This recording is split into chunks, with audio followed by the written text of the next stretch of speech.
김현정의 뉴스 쇼.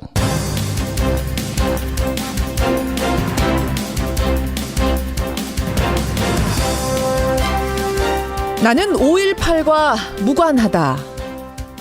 이런 말을 한 사람이 전두환 전 대통령이라면 믿기십니까? 그것도 한참 전이 아닌 최근에 이런 말을 했다면 더 믿기가 어려우시죠? 애청자 여러분 안녕하십니까? 지난해 편엔 자신의 회고록에서 5.18 광주 민주화 운동을 왜곡하고 사자 명예훼손을 한 혐의로 피소된 전두환 전 대통령.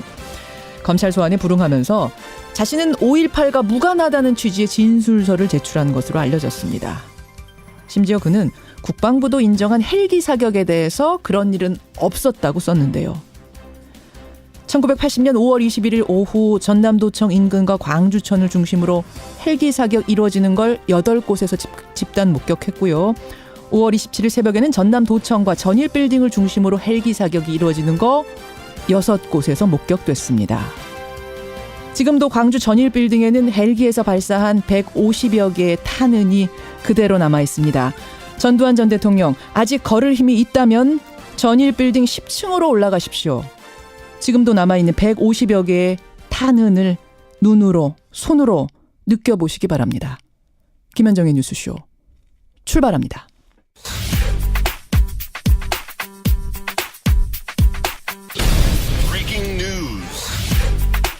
김현정의 뉴스쇼가 주목한 오늘의 포인트 김정훈 기자 나와 있습니다. 어서 오세요, 김 기자. 네. 오늘 첫 포인트 뭐부터 볼까요? 네, 특사단 매직 이번엔 중1러입니다. 예, 우리 특사단 이번에는 주변 열강을 찾는군요. 네, 남북 정상회담에 의해서 북미 정상회담의 성과를 일궈낸 정의용 국가안보실장 그리고 서훈 국가정보원장 일행이죠. 예. 오늘부터 중국과 러시아, 일본을 찾아서요. 방북, 방미 결과를 설명하고 협조를 구할 계획입니다. 예. 이번에는 따로따로 행보예요. 정의용 실장이 중국과 러시아를 맡았고 서훈 원장이 일본을 맡았습니다. 이 6자 회담 당사국들인 주변 열강들은 그 최근에 전개되는 한반도 비핵화 논의가 이게 급물살을 타는 것에 깜짝 놀라면서도 자신들이 논의에서 배제되는 거 아니냐 이런 염려를 품고 있기도 그렇죠. 하거든요. 그래서 중국 패싱, 일본 패싱 이런 말 지금 나오고 있잖아요. 맞습니다. 그 서운함을 달래주려는 목적도 있는 것 같습니다. 앞으로 어떤 돌발 변수가 있을지 모르기 때문에 주변의 열강들과 긴밀한 관계 유지하는 것도 중요하잖아요. 네, 말씀하신 것처럼 남북 북미 정상회담 때까지 마음을 놓을 수는 없는데요. 예. 근데 앞서서 백악관 샌더스 대변인이 북한의 구체적인 행동을 보지 않고는 트럼프 대통령이 만남에 응하지 않을 것이다. 이렇게 말을 해가지고 새로운 전제 조건을 둔 것 아니냐 이런 우려 섞인 해석도 나왔었거든요. 예. 근데 오늘 새벽에 들어온 소식에 따르면 그런 것은 아니라고 하네요. 그런 거 없다. 새로운 조건 따윈 없다. 지난 금요일 그 상황이 그대로 맞다. 이걸 네. 확인했습니다. 네.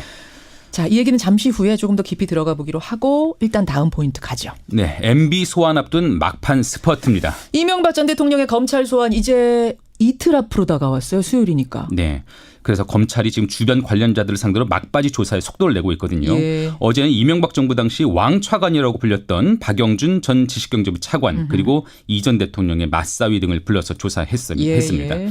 이명박 전 대통령 측이 불법 자금 수수한 혐의 그 혐의와 관련한 조사인데 국정원 특활비나 삼성에서 대납한 다스 소송비 외에요. 민간에서 이 전 대통령 측에 건네진 자금이 30억 원이 넘을 것이다. 이게 검찰 안팎의 관측이거든요. 민간에서 건네진 게 여기에다가 어제 새로운 보도 하나가 나왔어요. 네. 부인이죠. 김인홍 여사가 대선을 앞두고 2007년에 재미교포 사업가로부터 명품 가방을 받았는데 그 안에 돈이 들어있었다. 그 명품 가방의 사이즈를 갖고 생각해 보면은 수억 원이 들어있을 거다. 이런 거죠. 맞습니다. 이게 지난번에 우리 프로그램에서 정두원 전 의원이 이거 관련해서 뭐 경천 동지할 일 있다. 경천 동지할 일 3가지. 예, 그 중에 하나 아니겠느냐 이런 관측도 나오는데 아직 확인되진 않았습니다. 예, 지금 이 뉴스는 사정당국 발로 나온 겁니다만 여기까지만 지금 확인이 됐고 더 이상은 알려지진 않았습니다. 마지막 포인트 가죠. 네, 정봉주의 정면 돌파입니다. 기자 지망생에 대한 성추행 의혹이 제기된 정봉주 전 의원 오늘 기자회견 한다면서요. 네, 미투 운동 중 가해자의 한 사람으로 지목됐는데요. 예정됐던 서울시장 출마 선언을 미루면서 고심을 하다 결국 정면 돌파하기로 했습니다. 어허. 오늘 피해자 주장에 대한 반박 기자회견을 하면서 예. 법적 대응도 예고하고 있고요. 예. 미뤘던 서울시장 출마 선언도 할 것 같네요. 오늘 그냥 한다고요? 네.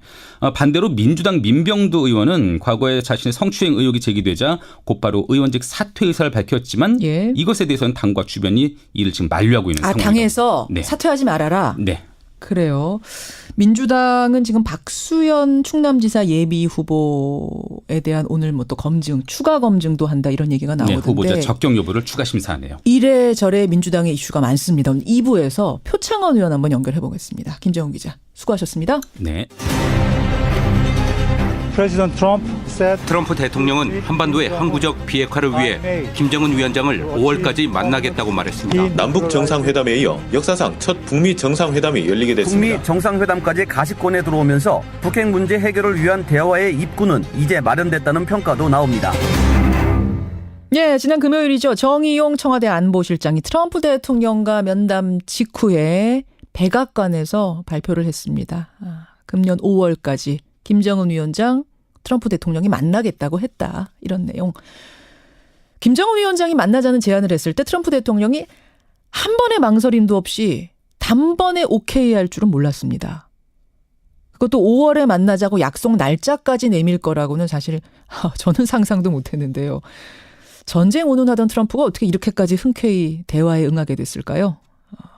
일단 지금 5월 제안에 대해서 북한의 답은 나오지 않은 상태인데 정말 트럼프의 시간표대로 5월에 만나게 될까요? 트럼프의 마음, 김정은의 마음 다 읽어보겠습니다. 국가안보전략연구원 조성열 수석연구위원을 오늘은 연결해보죠. 조 연구위원님 안녕하세요. 예, 안녕하세요. 김정은 친서를 다 읽기도 전에 그래 만나자 5월에 만나자 이랬다는 거잖아요. 트럼프가. 예, 원래 참모들은 이제 조건부를 제시했다고 합니다. 그런데 이제 트럼프 대통령이 조건 없이 원래는 이제 4월 달 얘기를 했다고 하죠. 트럼프가 그러다가 이제 조정을 해가지고 남북 정상회담을 보고하자 그래서 5월 달로 바꾼 걸로 알고 있습니다. 아니 이 정도 파격 행보 예상하셨어요, 조 연구위원님은? 아닙니다. 그러니까 정상회담 제안은 예상을 했는데요. 예. 그러나 이제 그 트럼프 대통령이 이토록 빨리 대답을 하고 그것도 시기적으로 당길 거라고는 생각을 못했습니다. 그렇죠. 사실은 낙관론자예요. 조 위원은 낙관론자신데도 예, 이렇게 그 자리에서 단번에 오케이 할 거라고 상상 못하셨단 말씀. 자, 그럼 도대체 왜? 뭐가 이렇게 마음을 움직인 건가? 뭐라고 보십니까? 무엇보다도 트럼프 대통령이 제안했던 그동안의 조건들을 충족했기 때문이라고 봅니다. 그리고 어느 때보다도 이번에는 이제 정상회담 성과가 나올 거라는 기대가 있었던 것 같습니다. 성과가 이번에 나올 거다. 예.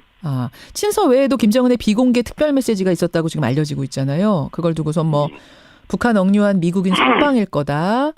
아니다. 정상적인 국가가 되겠다는 어떤 김정은의 약속 같은 게 담겨 있었을 거다. 여러 추측이 무성하던데 어느 쪽에 무게를 두고 계세요? 예, 저는 특별한 메시지가 아마 그 원비어 상황에 대한 사과고요. 김정은이 직접 사과를 한다? 예, 그렇죠. 그다음에 이제 억류 미국인에 대한 석방 문제. 예. 그리고 향후 이제 인권 개선 노력을 약속하지 않나 생각합니다. 그렇게 세 가지 정도. 네, 그래서 이제 이 포괄적인 신뢰 구축을 얘기했기 때문에 트럼프 대통령이 매우 만족했다 이렇게 얘기하고 있습니다. 예. 조성열 위원님 지금 목감기가 밤사이에 확 걸리셔가지고. 예, 그렇습니다. 예, 죄송합니다. 제가 그 얘기를 들었어요. 계속 뜨거운 물 좀 드시면서 인터뷰하세요. 예, 그렇습니다. 여러분도 좀 양해해 주십시오. 부탁드리겠습니다. 워낙 정보가 많은 분이기 때문에 저희가 조 위원님 목 상태 안 좋은데도 이렇게 모셨습니다. 자, 트럼프는 뜸 한 번 안 들이고 오케이 했는데 북한은 왜 아직 반응이 없습니까? 북한으로서도 아마 이렇게 빨리 대답이 올 거라고 생각을 안 했던 것 같고요. 그다음에 이제 만약에 정상회담이 이루어지면 북쪽으로서도 얻을 것과 또 줄 것을 타산해야 되기 때문에 아마 좀 답변에 망설이고 있는 것 같습니다. 북한도 놀란 거예요, 지금? 아마 저는 그렇게 생각합니다. 그러니까 남북 정상회담 이후에 그 성과를 봐가면서 결정할 거로 생각했는데 바로 이제 한 달 이내로 결정을 했기 때문에 북한도 좀 당혹한 게 아닌가 생각합니다. 북한도 당황스러운 거 아닌가? 이렇게까지 빨리? 그럼 조금 더 계산을 빨리 해봐야겠네. 이런 생각. 예, 그럴 것 같습니다. 지금. 종합해 보면 그럼 북미 정상회담 트럼프 시간표대로 5월에 성사될 거다 보시는 거고. 예, 그렇습니다. 예, 예. 장소는 어디가 될까요? 지금 나오는 얘기들은 뭐 상징성으로 볼 때 분단의 상징인 판문점 평화의 집 정도가 어떻겠느냐.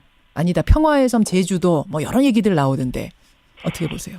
예, 일단은 트럼프 대통령의 파격적 행보를 보면은 예. 평양 방문 가능성도 배제할 수는 없습니다. 평양으로 미국 대통령이 예, 들어간다고요? 예. 일단은 가능성도 있고요. 최근에 나온 얘기로는 예. 김정은 위원장을 백악관으로 초청하는 얘기도 나오고 있습니다. 아마 그렇게 되면은 예. 북한을 정상 국가로 인정하는 그런 모양새를 취하게 됩니다. 아니 지금 답변도 참 파격적입니다. 그러니까 평양으로 트럼프 대통령을 김정은이 초청해서 평양을 방문하는 모양새, 아니면 김정은 위원장을 백악관, 미국의 백악관으로 초청하는 모양새. 그러면 정상국으로 인정을 하는 게 동시에 되니까 그 정도까지 그럼 미국의 강경파들이 오케이를 할 수가 있는 상황입니까? 예, 이번에도 사실은 정상회담 자체도 강경파들은 참모들은 반대를 했었기 때문에 예. 이거를 대통령이 누르고 시작한 거라고 볼 수 있습니다. 그런 면에서 만약에 북한이 줄 선물이 확실하다고 생각하면 예. 워싱턴 초청도 가능하다고 저는 생각하고 있습니다. 그러면 북한이 줄 선물, 그 확실한 선물, 심지어는 백악관으로 불러들일 수도 있을 만큼 확실한 선물이란 뭐라고 보십니까? 일단 비핵화에 대한 확실한 보장이겠죠. 그리고 그 부분이 말이 아니라 행동으로 뒷받침될 수 있다는 예. 명확한 근거를 제시하면 예. 트럼프 대통령으로서는 그다음에 성과를 바탕으로 예. 오는 11월 이제 중간 선거를 치르기 때문에 예. 그런 부분을 이제 김정은 위원장이 어떤 대답을 했느냐에 따라서 장소도 결정되지 않을까 생각합니다. 비핵화에 대한 말뿐이 아니라 확실한 보장. 여러분 그러니까 여기서 헷갈리지 말으셔야 될 게 비핵화라 함은 핵 동결 정도가 아니라, 그러니까 지금 가지고 있는 핵 그냥 그대로 동결 정도가 아니라 지금 만들어 놓은 것들도 다 갖다 내다 버리는 그 비핵화인 거죠. CVID입니다. CVID. 예. 완전하고 비가역적이고 검증 가능한 비핵화를 의미한다고 볼 수 있습니다. 그렇죠. 싹 갖다 버리는 정도의 비핵화. 그리고 다시는 만들지 않겠다는 것까지. 예, 그렇습니다. 예. 장비까지 모조리 갖다 버리는 이 정도를 말이 아니라 행동으로 보여준다면. 저거 행동의 어떤 계획이 그렇죠. 타당성이 있다고 확실하다면. 생각하면 예, 그렇습니다. 예. 뭐 2달 사이가 다 그걸 철수할 수는 없을 테니까 그거를 확실하게 증명해 준다. 확실하게 확언해 준다면, 보장해 준다면 백악관으로도 불러들일 수 있다. 북한이 근데 그 정도까지 하려면 북한도 뭐가 얻는 게 있어야 될 거 아닙니까? 북한은 뭘 원할까요? 북한이 얘기하는 건 이제 아마 체제 안전 보장입니다. 예. 그래서 이번에도 보면 군사 위협 해소와 체제 안전 보장인데, 군사 위협 해소는 이제 쉽게 해결할 수 있는데, 체제 안전 보장에는 이제 몇 가지 방법이 있기 때문에, 예. 이 부분에 대해서도 한국과 미국이 해답을 내놔야 된다고 생각합니다. 체제 안전 보장, 이건 늘 북한이 요구하는 거 아닙니까? 우리 체제, 우리 망하지 않게 보장해줘라 이건데, 북한이 비핵화에 대해서 그렇게 확실한 걸 내놔라라고 요구를 한다면 북한도 말뿐이 아니라 확실한 걸 원할 거 아니에요. 체제 안전 보장 네, 관련해서. 뭘 줘야 됩니까? 그럼 뭘 해야지 확실하다고 그들이 느낄까요? 우리가 이제 지난 2005년 9.10 공동성명에서는 예. 평화 체제하고 이제 북미 수교를 얘기했었습니다. 그렇죠. 지금은 이제 거기에다 더해가지고 평화 공존의 제도적 보장 이런 부분이 따라올 거라고 봅니다. 너무 말이 추상적이에요. 평화 공존의 제도적 보장? 예, 그렇습니다. 어떤 식으로 평화 공존을 제도적으로 보장할 수 있습니까? 네, 과거 보면은 이제 7.4 공동성명 이후에 예. 72년도에 남북조절위원회가 만들어졌습니다. 그러니까 일종의 이제 남북의 어떤 그 남북 연합에 대한 초기 단계라고 볼 수 있는데요. 예. 이번에도 만약에 남북 연합의 초기 단계의 어떤 내용이 합의가 이루어진다면 이번에도 가능하지 않을까 생각합니다. 여러분 이 말씀 지금 이해하셨어요? 저는 이렇게 이해했습니다. 그러니까 평화협정, 평화체제를 보장하는 정도가 아니라, 그러니까 북한의 존재 정도를 인정하는 정도가 아니라, 말하자면 연방제 통일 같은 거. 그러니까 한 국가지만 두 연방이 있는 거죠. 북한 연방, 남한 연방 이런 식으로 연방제 통일한 정도까지 보장해주는 형태? 요걸 요구할 거다. 그러니까 이제 연방제는 표현을 안 쓸 거라고 보지만 예. 일국양제나 이런 형태로 해서 예. 그러니까 만약에 이제 남북이 사실상 대외적으로 하나의 국가적 모습을 띠게 되면 예. 북한이 우려하는 이런 이제 미국에 의한 뭐 공격이라든지 또 핵 이런 부분에 대해서는 안심할 수 있다는 부분. 그냥 북한 따로 인정, 우리 대한민국 따로 인정이면 언제든지 우리를 칠 수도 있을 거라는 불안함이 북한에는 늘 있을 테니까. 예, 그러니까 대외적으로는 한 나라로 묶고 그 안에 양국이 있는 양 연방이 있는 형태, 뭐 연방이란 표현은 안 쓸 수 있겠습니다만, 그 정도를 원할 거다. 그러면은 아마 이제 주한미군도 용인하고 한미 군사연습도 용인할 가능성이 있습니다. 그 정도까지 북한이 생각하고 있을 그러니까 것이다. 왜냐하면 이제 지금 주한미군 자체가 북한의 인식을 보면은 주한미군이 자신들 공격하지만 않는다면 오히려 동북아의 안정자 역할을 할 수 있다고 보고 있습니다. 그래요. 알겠습니다. 그런 발언을 여러 차례 했고요, 실제로도. 북한 내부에서도 이런 논의가 있어요? 있다고 봅니다. 실제로 2016년에 있었던 7차 당대회 문건을 보면은 북한이 매우 전향적인 이런 논의들이 나옵니다. 2017년의 당대회 문건? 2016년 당대회 문건에 보면 이런 연방제 통일 구상에 대한 것이 있다, 논의가 있다. 그런 얘기가 아주 명확하게 나오고 있고요. 그러면서 이제 평화 보장 얘기를 하고 있습니다. 알겠습니다. 이 정도까지를 요구하지 않겠는가, 북한이. 아마 그렇게 돼야 주한미군도 용인하고 핵을 완전히 폐기하는 이런 이제 프로세스를 시작할 수 있다고. 그러니까 역시 이제 비핵화가 단번에 될 수 없는 것과 마찬가지로 이런 어떤 체제 안전 보장이 일단은 이제 말에서 시작해서 나중에 이제 구체적 행동으로 넘어가는 이런 어떤 로드맵이 확인된다면 북한도 이제 비핵화에 착수할 수 있다, 이런 얘기라고 봅니다. 오늘 굉장히 조성열 연구원이 큰 그림을 그려주고 계시는데 그 정도 구상들을 지금 미국, 북한 각각 하고 있을 것이다. 주변 우방국들 얘기 잠깐 하겠습니다. 차이나 패싱, 저펜 패싱 얘기 나오고 있습니다. 그러니까 지금 중국하고 일본도 어리둥절한 거예요. 우리도 모르게 뭐가 이렇게 일이 확확 진행되나. 근데 사실은 그들과 같이 가야지 트러블 없이 이 절차들이 다 진행되는 거 아닙니까? 어떻게 설득해서 어떻게 아우르고 가야 돼요?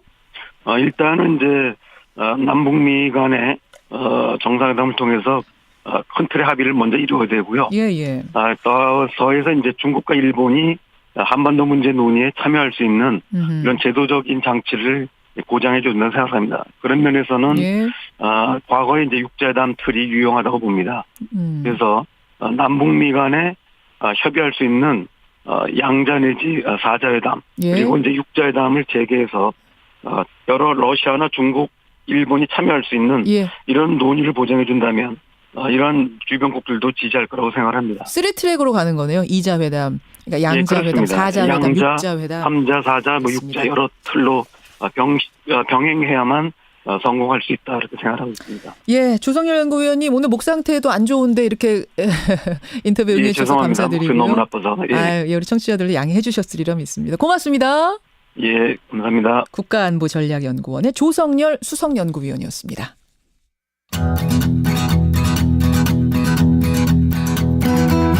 김현정의 뉴스쇼는 청취자 여러분의 참여로 이루어집니다. 트위터, 페이스북, 레인보우 게시판, 그리고 단문 50원, 장문 100원의 유료 문자 샵 1212, 우물정 1212 통해 참여하실 수 있습니다. 김현정의 뉴스쇼, 여러분과 함께 만듭니다.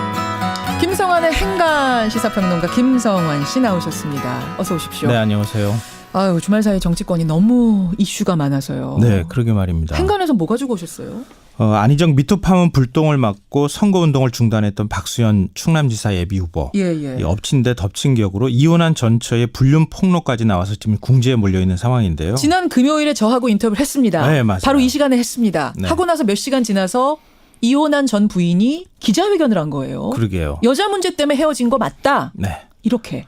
어제 국회에서 또 박수현 후보가 기자회견을 열어서 청와대 대변인 시절 이권 청탁 사실을 공개를 했거든요. 그러니까 전 부인의 폭로에 대해서 또다시 반박을 한 거죠. 반박을 한 겁니다. 이 보복성 정치 공작을 벌이고 있다, 이렇게 지금 반박을 하고 있는 상황인데요. 그래서 오늘은 정치공학의 눈으로 본 박수현 예비후보의 불륜 공방, 이걸 좀 한번 살펴볼까 합니다. 이게 참 뭐 뉴스를 24시간 보는 분들이 아니라면 도대체 이 공방이 어떻게 진행되는 거야? 이거 뭐 너무 헷갈려. 뭐가 뭔지 모르겠어. 뭐가 진실이야? 이런 말들 하세요. 솔직히 말씀드리면 저도 잘 모르겠습니다. 그렇죠. 이 한때 자신의 측근이자 동지였던 민주당 당원이 박 후보 전처까지 대동하고 나와서 결혼 파탄의 원인이 공주시 의원과의 불륜 때문이다 이렇게 폭로를 하지 않았습니까? 그렇게 폭로를 한 거예요, 금요일 날. 이 당원은 또 박수현 후보의 당내 경선 경쟁 상대인 후보를 공개적으로 지지하고 나섰습니다. 예. 그러자 박 후보는 이혼 소송 서류까지 공개하면서 불륜을 저지른 적이 없다. 이게 문제 제기가 된 적도 없다. 이렇게 반박을 했습니다. 예. 그러면서 작년 7월 청와대 대변인 시절 두 사람이 수백억 원대 이권 청탁을 했지만 내가 그 요구를 거절했다. 이러면서 구체적인 사례까지 공개하면서 자신을 낙마시키기 위한 음모를 지금 진행 중에 있다. 이렇게 반박을 하고 있습니다. 그렇죠. 뭐 그러면서 중도 사태는 없다. 이렇게 얘기까지 한 상황입니다. 예. 그러니까 성남 분당하고 강남구 대치동의 주유소 매입 자금 500억 원을 연이자 4%에 저렴하게 대출받을 수 있도록 알선해달라. 네네. 이렇게 구체적으로 청탁을 했는데 내가 그걸 거절하자. 이런 일이 닥쳤다. 예, 맞아요. 라는 게 지금 보복성이다. 박수현 예. 후보의 얘기인 거죠. 예. 자, 이 공방을 어떻게 정치공학적으로 해석하신다는 거예요? 바로 그게 오늘의 첫 번째 행간. 첫 번째 행간입니다. 정치는 꼭 진실만 필요로 하지 않는다입니다. 이게 무슨 말씀이십니까? 이 정치 공학적 관점으로 제가 바라본다고 말씀드렸잖아요. 예. 그리고 이번 사안은 사실은 진실을 가리기도 쉽지 않습니다. 근데 선거에서는 진실보다는 유권자가 후보를 어떻게 인식하느냐 이게 훨씬 더 중요합니다. 이게 바로 프레임이거든요. 예. 지금 제3자 입장에서 박 후보가 불륜을 저질렀는지 확인할 수 있는 방법이 있겠습니까? 당사자들 간의 문제잖아요. 그렇죠. 그러니까 선거 끝날 때까지 사실은 진실이 가려지기가 쉽지 않습니다. 뭐 수사를 해서 그 당시 CCTV를 뒤지고 뭐 어떻게 그렇죠. 할 수도 있을지 모르겠습니다만 뭐 명예훼손으로 걸고 이거 절차는 워낙 복잡해요. 이 몇 달이 갈지 모르는 그렇게 겁니다. 해도 또 진실이 밝혀진다고 보장도 없어요. 네, 맞아요. 그러니까 양쪽 모두 지금 진위 공방을 벌이고 있는 게 아니고요. 부도덕한 후보 대 정치 공작. 이 프레임을 어떻게 상대에게 씌울 것인가를 두고 싸우고 있다는 프레임 겁니다. 싸움에 들어갔다. 만약 충남 도민들 사이에서 박 후보가 생활복고로 별거를 하고 있던 중인 줄 알았더니 그래서 이혼한 줄 알았더니 사실은 그게 아니네. 이런 얘기가 돌기 시작하면 박 후보가 지는 거고요. 그러니까 생활고로 부인이 집을 나가서 오랫동안 별거를 하던 중에 뭐 이혼까지 했다. 이혼까지 했고 그다음에 이 시의원하고는 좋은 마음이 생긴 거다. 네, 그렇죠. 네, 이렇게. 근데 이미 이혼한 전처가 뭐가 얻을 게 있다고 전 남편을 하느냐 뭐 이런 얘기가 나오면서 뭐 이권 청탁을 하다가 안 돼서 그렇겠구만 이렇게 얘기가 나오기 시작하면 이 박 후보 반대쪽 진영 이 당원이 지금 주장하는 정치 프레임이 이기게 되는 것이죠. 그러니까 어쨌든 두 사람은 이 양쪽 진영은 서로 간에 프레임을 씌우기 위한 지금 경쟁을 하고 있는 것이다 이렇게 이해될 것 같습니다. 불륜 프레임 대 정치 공작 프레임 누가 네. 이기느냐의 싸움이다. 그래요. 두 번째 행간. 두 번째 행간은 단순한 메시지가 이긴다입니다. 단순해야 돼요. 이번 공방 하나하나 따지고 들어가면요 정말 복잡합니다. 그래요. 별거 시작할 때 불륜이 원인이었는지 이게 뭐 생활고였는지 성격 차이였는지 이건 두 사람만 아는 문제잖아요. 그렇죠. 여기에 또 도덕적인 잣대까지 들이대면 별거 중이고 이혼한 남녀가 만나서 서로 좋아하는 걸 이걸 어떻게 얘기할 수 있겠느냐 이런 얘기도 또 나올 수가 있거든요. 사실은 지금 법적으로는 문제도 안 되는 거잖아요. 이게. 네, 그렇죠. 심지어 결혼 생활 중에 만났어도 간통죄 없어졌으니까. 그리고 이미 또 이혼을 한 상황이고 심지어 지금은 이혼한 상황. 네, 그 상대 여성이 또 결혼 생활 지속하고 있는 여성도 아니고 그 여성도 이혼한 겁니다. 예. 그러니까 누가 이 공방에서 이기느냐의 문제는 메시지를 누가 더 단순하게 만드느냐, 선명하게 만드느냐, 상대 후보를 어떻게 프레임으로 만들어서 선명하게 공격하느냐에 따라서 결과가 달라질 수 있다는 겁니다. 지금 정치 공학적으로 해석하고 있는 정치 거예요. 공학적으로 예. 얘기하는 겁니다. 마지막 행간은요? 마지막 세 번째 행간은 산불도 작은 불씨에서 시작된다입니다. 이건 어떤 의미심장한 지금 얘기입니까? 민주당 안희정 성폭행 파문에 민병두 의원 성추행 폭로에 정봉주 전 의원 문제까지 지금 작은 불씨 하나가 거의 산불로 번질 지경에 있거든요. 물론 박수현 후보 같은 경우는 미투는 아니에요. 네, 이건 이제 미투는 성추문 아니지만. 다른 얘기긴 하지만 이 프레임이 계속 이렇게 불길이 번지듯이 가버리면은 예. 민주당이 결과적으로 선거에서 엄청난 악재가 그렇죠. 될 수 있다는 겁니다. 예. 그러니까 어떤 방식으로든 민주당이 이게 집에서 난 불을 빨리 꺼줘야 된다는 얘기. 명쾌하게 정리를 해야 된다는 털 건 털어야 된다는 얘기입니다. 안 되면 정말 큰 악재가 될 수도 있습니다. 여기까지 오늘의 행간 수고하셨습니다. 네, 고맙습니다.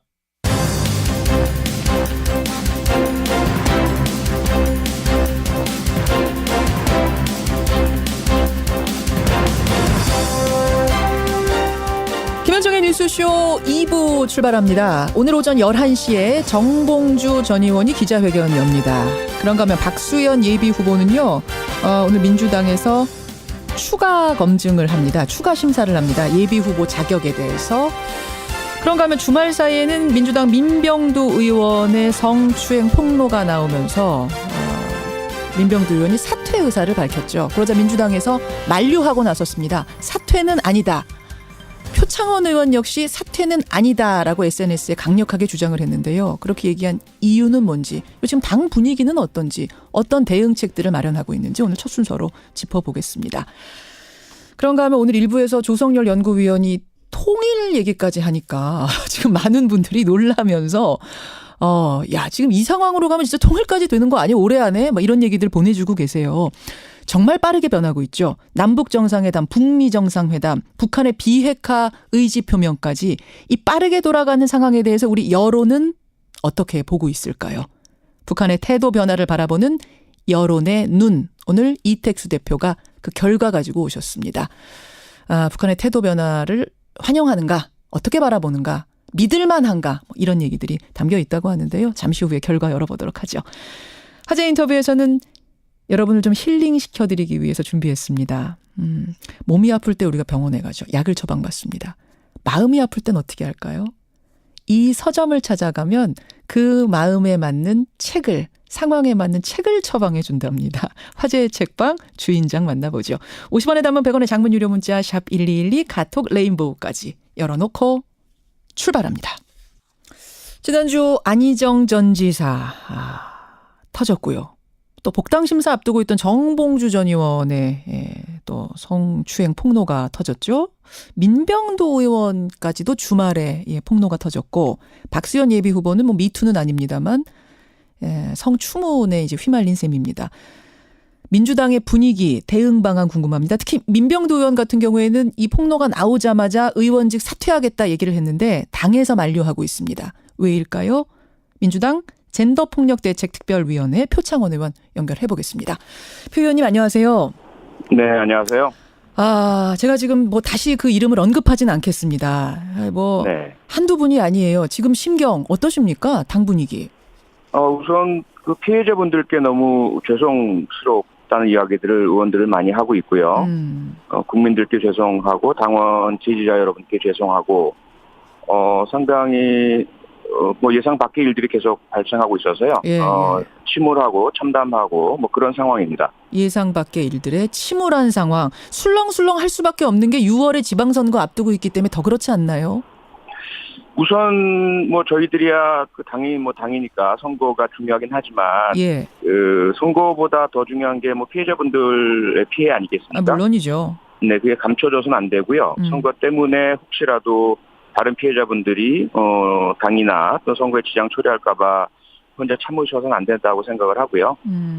그래도 뭐 선거는 저희들의 사명이니까 열심히 그렇게 준비를 하고 있습니다. 예. 피해자, 진짜 피해자가 있는데 선거 때문에 망설이는 것도 민주당은 원치 않는다 이 말씀이세요? 네, 맞습니다. 일각에서는 지금 미투 폭로가 민주당 쪽에서 우르르 쏟아지니까 소위 기획이 있는 거 아니냐, 뭐 공작설 이런 의견 내놓는 분들도 계시던데요. 뭐 국민 개인이 그런 의견 말씀하시는 건 뭐 얼마든지 자유시죠. 그런데 그 미투의 특성상 피해자와 피해 사실이 있어야 되기 때문에요. 이게 기획한다고 되는 것은 아니고요. 특히 뭐 그런 이야기가 공적으로 나오게 된다면 피해자분들께는 상당히 2차 가해가 되거든요. 물론이죠. 네. 결코 뭐 그런 이야기는 저희들 내부에서는 하지 않습니다. 그렇게 해서는 안 되고요. 해서는 안 되고. 예. 네네. 맞습니다. 강론으로 좀 들어가 보죠. 주말 사이에 새롭게 폭로된 것이 민병두 의원에 대한 거였습니다. 모르는 분들 위해서 제가 잠깐 설명을 하면 10년 전 2008년에 히말라야 트레킹 과정에서 알게 된 당시 50대 여성, 지금 이제 60대입니다. 50대 여성 사업가가 있는데 술을 먹고 만취한 상태로 노래방에 같이 갔다가 그 여성한테 입맞춤을 하는 등 성추행을 시도했다. 그게 그 여성 사업가의 주장입니다. 표 의원님, 이거 좀 사실관계를 어떻게 당에서도 조사를 해보셨어요? 일단 현재 조사할 수 있는 상황이 아니라서요. 예, 피해자분의 또 신변과 사생활을 보호해드려야 되고, 민병두 의원은 사직서를 내겠다, 의직 사퇴를 하겠다라고 하고, 아직까지는 그 구체적인 상황에 대한 기억이 피해자 좀 다른 것 같다, 이렇게만 말씀하고 계셔서 우선 저희 젠더폭력대책위원회는 피해자분의 말씀 전체를 받아들이는 것을 전제로 해서. 피해자 접촉은 아직 못한 상태고. 네네. 민병두 의원은 노래방 간 것까지는 맞다. 네. 그 다음은 그런 행동하지 않았다는 겁니까? 아니면 기억이 없다는 겁니까? 그 부분에 있어서는 기억이 명확하지 않으신 것 같은데 우선은 다소의 차이는 있다라는 입장이신 것 같고요. 차이는 있다. 그 여성의 기억과 네. 차이는 있다. 내 기억이. 네네. 기억이 차이가 있는 것과 기억이 안 나는 건 다른 문제인데. 다르죠. 그래서 일단 구체적인 말씀을 하지 않고 계셔서 노래방까지 갔고 술을 마신 상태에서 가셨고 이 부분까지는 이제 확인이 됐고요. 예. 아마도 그래서 보다 지금 10년 뒤에 이런 미투 상황에서 본인의 피해 사실이 떠오르고 이 부분을 공개하신 분의 기억이 더 아무래도 신빙성이 있지 않나 싶습니다. 현재까지로는. 당에서 보기에는. 그래서 그 사실을 전제로 해서 이런 상황이라면 민병두 의원이 먼저 해야 할 일은 정확한 진실을 규명하는 것이고 그리고 피해자에게 진솔한 만약에 그러한 일들이 있었다면 사과를 하시고 그리고 그에 걸맞는 당의 윤리심판원이라든지 혹은 또 피해자가 원하시는 방향의 소재와 어떤 속죄, 사죄 그리고 반성, 봉사 이런 것들이 훨씬 더 해야 할 일이 아닌가. 절차적으로 좀 한 단계 가십시오 이런 뜻이군요. 네. 그리고 또 더 중요한 것은 사실 국회의원직이란 것이 물론 저도 순간순간 너무 힘들 때는 그만두고 싶다라는 마음이 들 때도 있거든요. 근데 이거 개인적으로 할 수 있는 것은 아니지 않습니까? 지역 구민들께서 선출해 주신 것이고 만약에 사퇴하게 된다면 다시 재선거가 있어야 될 부분이고요. 그런 것들을 생각한다면 의원직 사퇴라는 방식으로 이 문제에 대응하는 것은 옳지 않다. 있는 그대로의 진실을 밝히고 그에 합당하고 걸맞는 또 피해자께서 보호받으셔야 되잖아요. 알겠습니다. 그런 의미에서 당에서 만류한 거다. 표 의원도 그런 의미에서 사퇴는 만류한 거다. 근데 이제 그렇습니다. 민병두 의원은 여성과 노래방에 간 일로 인해서 사회적 논란이 일어나고 있는 상황 그 자체만으로도 나는 너무나 부끄럽다. 그래서 의원직을 내려놓고 아무 기득권 없이 자연인의 입장에서 진실을 규명해보고 싶다. 이런 입장이시더라고요. 네. 예. 하지만 이거는 어떻게 보면 당이나 주민들을 위해서는 이렇게 가면 안 된다고 보시는. 네, 개인만 생각하신다면 그러실 수 있고요. 그 가족분들도 도덕적 결벽증이 있다라는 말씀을 하시고 계시지 않습니까? 가족들이 그렇게 얘기하더라고요. 예. 네, 그래서 조그마한 논란도 의심도 본인으로서는 감내하기 싫고 하고 싶지 않다.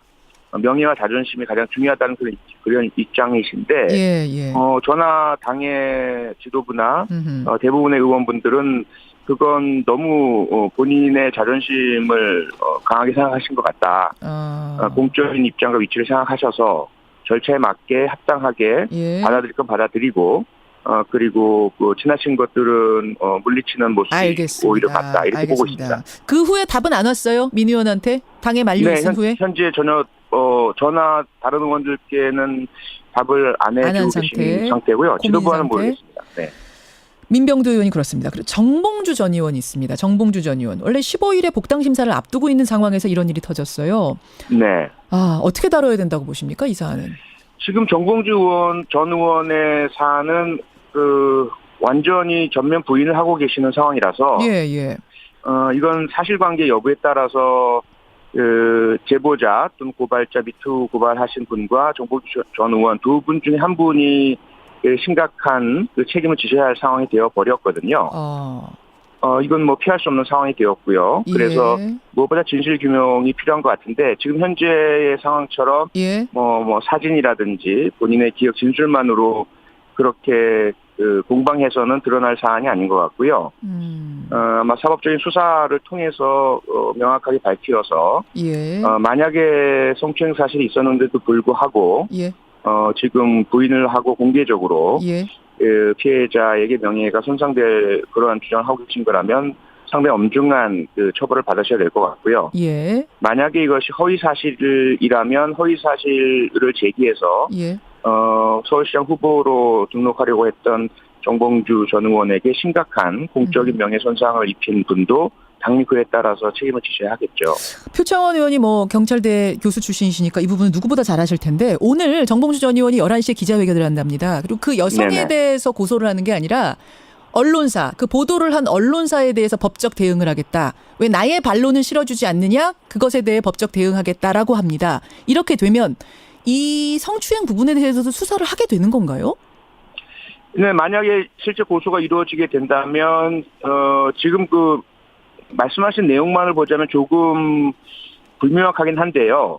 허위 사실을 기반으로 해야만 사실 언론사의 기사가 명예훼손의 대상이 되거든요. 사실 보도라면 전혀 그것은 언론의 공적 기능이고 공공의 이익을 위한 것이 명확하기 때문에 명예훼손죄에 해당되지 않습니다. 만약 허위 사실이라고 주장을 하신다면 당연히 그 사실관계를 따질 수밖에 없고 그 수사 과정에서 실제 어떤 일이 있었는지를 수사까지 가겠군요. 그럼. 네, 수사를 하게 되죠. 확인하게 됩니다. 둘 중에 누가 거짓말하고 있는지는 결국 경찰 수사를 통해서 드러나게 되는 상황. 그렇게 되면 민주당에서 이거 복당 심사하는데도 이거 완전히 뭐 마무리가 안 된 상태라 좀 애매하겠어요. 네, 아마 지금 상태로는 복당 심사가 어렵지 않을까 생각되는데요. 네, 우선 뭐 심사위원분들의 판단에 따라야 되겠죠. 알겠습니다. 박수현 예비 후보 전 청와대 대변인 같은 경우에는 미투는 아닙니다만 오늘 추가 심사, 예비 후보 자격 추가 심사를 한다고 하는데 여기는 어떻게 보세요?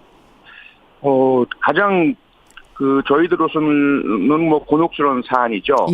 어떤 말이 사실이라 하더라도 이건 저희 당내에서 일어난 문제이고요. 같은 당원이 박수현 후보자에 대한 상당히 심각한 문제제기를 하신 것이고, 그렇죠.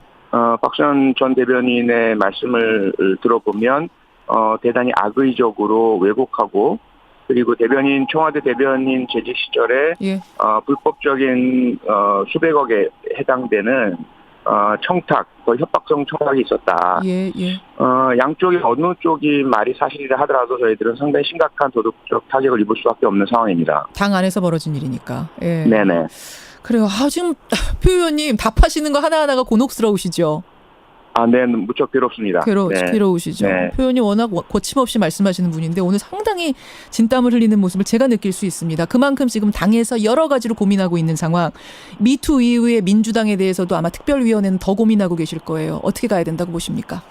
우선 뭐 저희들은 원칙은 분명합니다. 저희 내부이건 누구이건 간에 직위나 권위나 권력을 이용해서 성적으로든 또 다른 뭐 폭력적으로건 다른 사람에게 가해를 한 자에 대해서는 전혀 일말의 용서도 없다. 그리고 우리 사회에서 이런 일들이 자행되어 온 것 자체, 정치, 뭐 관계, 문화예술계, 학계 모든 문제가 이번 기회에 다 드러나야 한다. 그리고 그 이후에 이런 문제의 근원이 되는 법과 제도와 문화와 관행을 완전히 바꿔야 한다. 그 과정에 저희 당이 얼마나 많은 손상을 입는다 하더라도 그 손상들을 모두 온몸으로 받아들일 준비가 되어 있습니다. 여기까지 말씀 듣겠습니다. 고맙습니다. 네, 고맙습니다. 더불어민주당 표창원 의원이었습니다.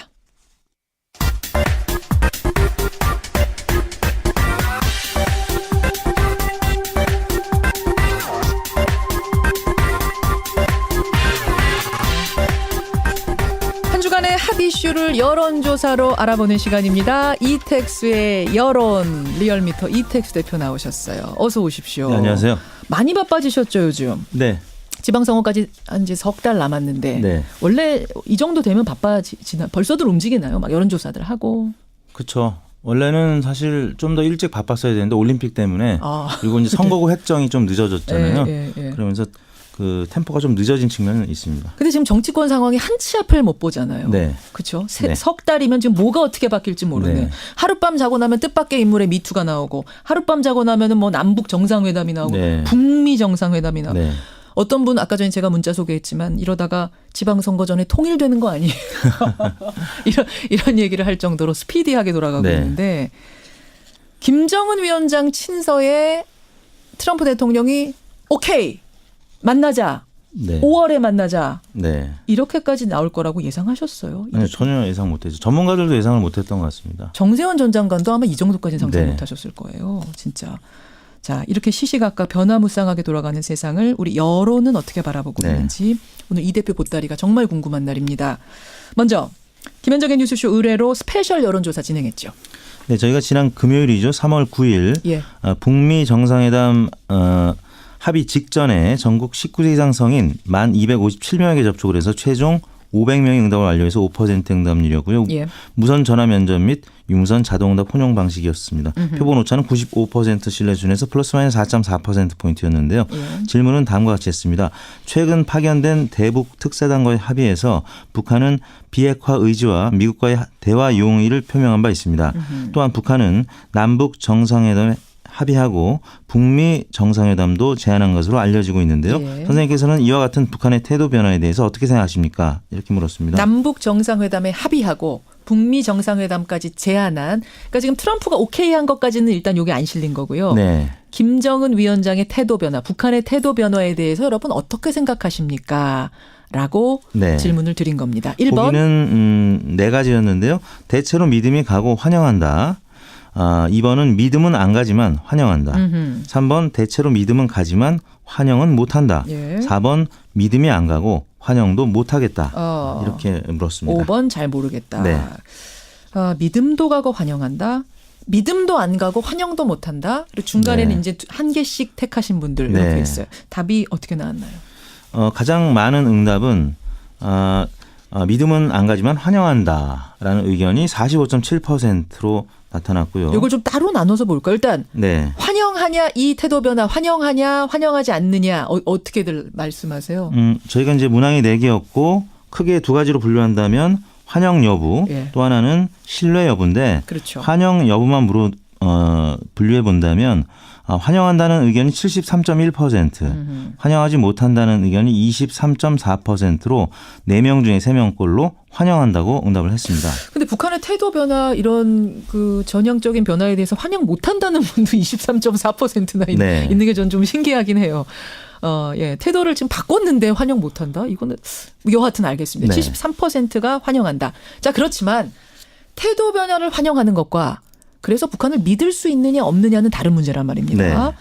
잘 믿지는 못하겠습니다라는 답변이 64.1%가 예.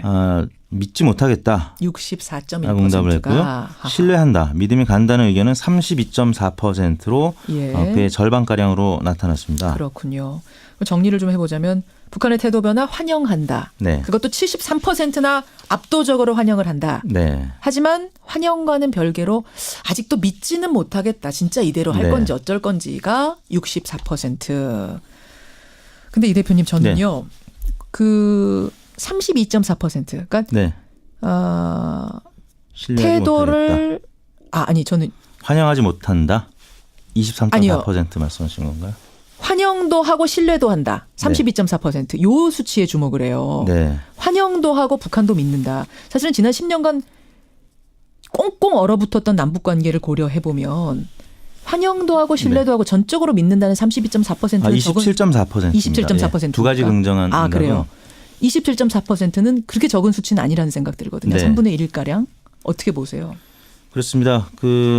북한을 신뢰한다는 응답 32.4% 그리고 두 가지 다 모두 긍정한 신뢰 또 환영 모두 긍정적으로 평가한 응답이 27.4%. 사실 이 정도면 환영한다는 의견 또 환영하지 않는다는 의견 또 불신한다는 의견과 이제 환영한다 신뢰한다는 의견 이렇게 나누어서 보면은 어떻게 보면 이게 불신 또 환영 못한다는 의견이 좀 적은 것 같긴 한데 지난 1월달에 한국 갤럽 조사를 보면은 우리 국민 90%는 북한이 핵을 절대 포기하지 않을 것이다. 그렇죠.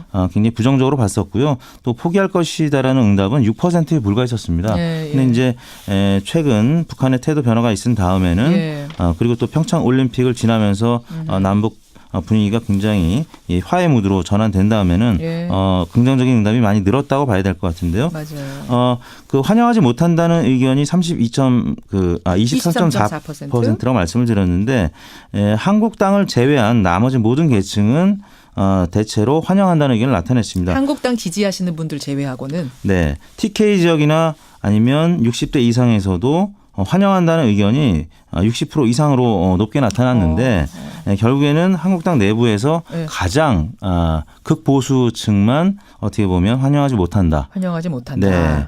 그런 응답을 나타냈다고 봐야 될 것 같고요. 그렇군요. 또 관심의 대상이 되는 20대가 예. 환영 응답도 80.9%로 가장 높았고. 저는 이걸 사실은 궁금했어요. 요새 네. 젊은 층들이 점점 보수화되고 있다. 그리고 네. 젊은 층들 만나보면 북한하고 뭐하러 통일해요? 우리 이렇게 그냥 살면 안 돼요. 네. 신경 쓰기 싫어요. 이런 답변을 사석에서 한다. 네. 이런 얘기들을 제가 많이 들었거든요. 네. 근데 지금 결과 보니까 20대에서 북한의 태도 변화 환영한다는 응답이 제일 높아요. 80.9%로 가장 높았습니다. 예. 그러나 또 불신의 의견도 예. 74%로 가장 높은 것으로 나타났습니다. 그래요? 네. 재밌네. 네. 20대는 환영한다도 높지만 네. 그래도 못 믿겠어요도 네. 높아요. 북한의 태도 변화가 그동안에 여러 차례 있었죠. 갑작스러운 태도 변화를 보였던 게 한두 번이 아니었었기 때문에 가장 근래 지난 1월에도 북한 예술단 사전 점검단이 박람 일정이 갑자기 또 취소됐다가 또 다시 재개되고 그러니까 일반적인 국가들의 그 외교 프로토콜과는 좀 다른 그런 많이 변화되는 모습을 봐왔었기 때문에 특히 이제 20대가 불신 의견이 또 높게 나타난 것 같고요. 김정은 위원장이 또 굉장히 젊은 나이의 지도자이기 때문에 20대 입장에서는 공정한 그런 룰과 관련해서 금수저 지도자라는 인식을 강하게 갖고 있는 또 세대입니다. 그래서 좀 비판적인 그런 인식이 있는 것 같습니다. 85년생이잖아요. 김정은. 네, 34살 85년생입니다. 로 알려져 있습니다. 또 정확하진 않습니다. 84년 아니면 85년 요 정도로 좀 알려져 있는데 여하튼 젊은 층에서는 믿지는 못하겠다라는 게 압도죠. 네. 아직 믿지는 못하는데 태도 변화는 일단 환영한다. 그러니까 지켜보겠다는 뜻이거든요. 그렇죠. 지켜봐야죠. 네. 북한 수뇌부가 이 리얼미터 결과를 좀 보면서 저 신뢰 수치를 기필코 올려보겠다. 이렇게 다짐을 좀 해줬으면 좋겠습니다. 네, 그랬으면 좋겠습니다. 주간 정리조사로 가겠습니다. 이번 주 문재인 대통령 국정 운영에 대한 평가, 지지도 보죠. 네, 문재인 대통령의 3월 1주차 첫째 주차 지지율이 65.8%를 기록했는데요. 지난주보다는 약간 내렸습니다. 0.7%포인트 낮은 수치인데요. 지난주에 66.5%로 2주 연속 상승했었습니다만 이번 주는 앞서도 다뤘던 내용이죠. 그 여러 가지 성추문 의혹 때문에 그 특사단의 안보 외교적 성과 등이 가려진 측면이 있습니다. 그래서 사실 어떻게 보면 그 특사단의 성과가 없었으면 더 떨어질 수도 있었고 아니면 이 성추문이 없었으면 대통령실이 더 많이 올라갈 수도 있었는데 특히 이제 지난 금요일 날 안희정 전 지사가 검찰에 출두한 날 또 다른 소식들도 있었기 때문에 많이 떨어진 것으로 나타났습니다. 그날 보세요. 금요일 날 하루만 보세요, 여러분. 제가 아침에 막 속보로 전해드리지 않았습니까? 지금 트럼프와 우리 특사단이 만났습니다. 그리고 방송 끝나자마자 나온 뉴스가 북미 정상회담 하자고 합니다. 트럼프가. 어마어마한 정말 역사를 바꾼 45분이라는 표현이 딱 맞을 만큼 어마어마한 소식이 나왔는데 그날 안희정 지사가 5시에 맞죠? 5시였죠? 출두했습니다. 이걸로 이슈가 확 덮였어요. 그렇습니다. 다시 성 이야기로 가버린 겁니다. 그리고 주말에 민병두 의원 또 이런 거 터졌죠. 이러면서 대통령 지지도는 그야말로 상쇄. 성 미투 관련된 이 사실이 없었으면 사실 쭉 올라갈 수도 있는 상황. 그렇습니다. 한국 갤럽 조사가 지난주에 70%를 넘어섰는데요. 목요일까지만 조사가 이루어졌습니다. 갤럽 조사는. 목요일까지는 저희 리얼미터도 목요일날 국가조찬 기도에 문재인 대통령이 참여했고요. 또 특사단이 그 미국 출국 소식이 전해지면서 67.3%까지 올랐다가 금요일날 다시 66.1%로 하락하는 그런 청와대 입장에서는 좀 아쉬운 대목이라고 할 수 있겠습니다. 정당 지지율은 그럼 어떻게 나왔나요? 민주당 소폭 하락했습니다. 48.1%, 1.9%포인트 빠졌는데요. 성추문이 이어져서 더 빠지지 않을까 생각을 했었는데 민주당이 그 안희정 전 지사를 거의 2시간 만에 바로 출당하면서 발빠른 대응을 했습니다. 그러면서 지지율이 그 낙폭이 크지는 않았고요. 한국당은 19.2%, 지난주에 19.7%였는데 0.5%포인트 빠졌고요. 바른미래당은 2주 만에 반등했습니다. 8.4%. 민주당, 한국당이 빠지면서 미래당이 조금 올랐습니다. 정의당이 5.2%, 역시 0.7%포인트 올랐고요. 민주평화당은 2.6%로 지난주와 큰 변화는 없었습니다. 민주당에서 성폭력 관련된 악재들이 막 우르르 쏟아지면 자유한국당이 이 사실은 반사 이익을 좀 볼 줄 알았는데 같이 떨어졌네요. 지난주 후반에는 민주당의 이런 악재 때문에 반사익을 본 측면이 있어서 금요일 날은 20.2%로 오르긴 했는데 주 초중반에 오르지 못했습니다. 주 초중반에는 그 홍준표 대표의 민주당에 대한 그 미투 관련해서 비판 이게 오히려 좀 부정적 인식이 좀 생겼던 임종석 실장 만나가지고 이거 뭐 기획한 거라는 얘기가 있어요? 뭐 이런 얘기했다가 이런 얘기도 했습니다. 미투 운동을 더 가열차게 해서 좌파들이 더 많이 걸렸으면 좋겠다. 그런 얘기도 했죠. 이런 내용의 얘기를 행사장에서 했기 때문에 또 배현진 전 아나운서라든지 길환영 전 KBS 사장이 입당 소식이 전해지면서 주중에는 좀 약세를 보였는데 주반에 금요일 날 20.2%까지 반등한 것으로 나타났습니다. 그래요. 민주당 1.9%포인트 떨어졌는데 민주당도 역시 성추문, 그러니까 성폭력 관련된 문제로 더 떨어질 수 있었는데 또 그 남북 정상회담, 북미 정상회담 이슈로 더 오를 수도 있었는데 그리고 상쇄하면서 이 정도가 된 거군요. 다시 한번 읽습니다. 민주당 48.1, 한국당 19.2, 바른미래당 8.4, 정의당 5.2, 민주평화당 2.6을 가리키고 있습니다. 어떻게 조사하셨어요? 네, 저희가 지난주 월요일인 5일부터 금요일인 9일까지 닷새 동안 전국 19세 이상 유권자 5만 101명을 대상으로 통화를 시도해서 최종 2,502명이 응답을 완료했습니다. 5% 응답률, 조사 방법은 같았고요. 표본 오차는 95% 신뢰 수준에서 플러스 마이너스 2%포인트였고 자세한 내용은 중앙선거여론조사 심의위원회 홈페이지를 참고하시면 되겠습니다. 여기까지 보겠습니다. 북한에서 리얼미터의 오늘 스페셜 여론조사를 좀 꼭 들어줬으면. 저도 그랬습니다. 신뢰 수치를 우리가 반드시 올리겠다라고 다짐해줬으면 하면서 이택수 대표 고생하셨습니다. 네, 감사합니다.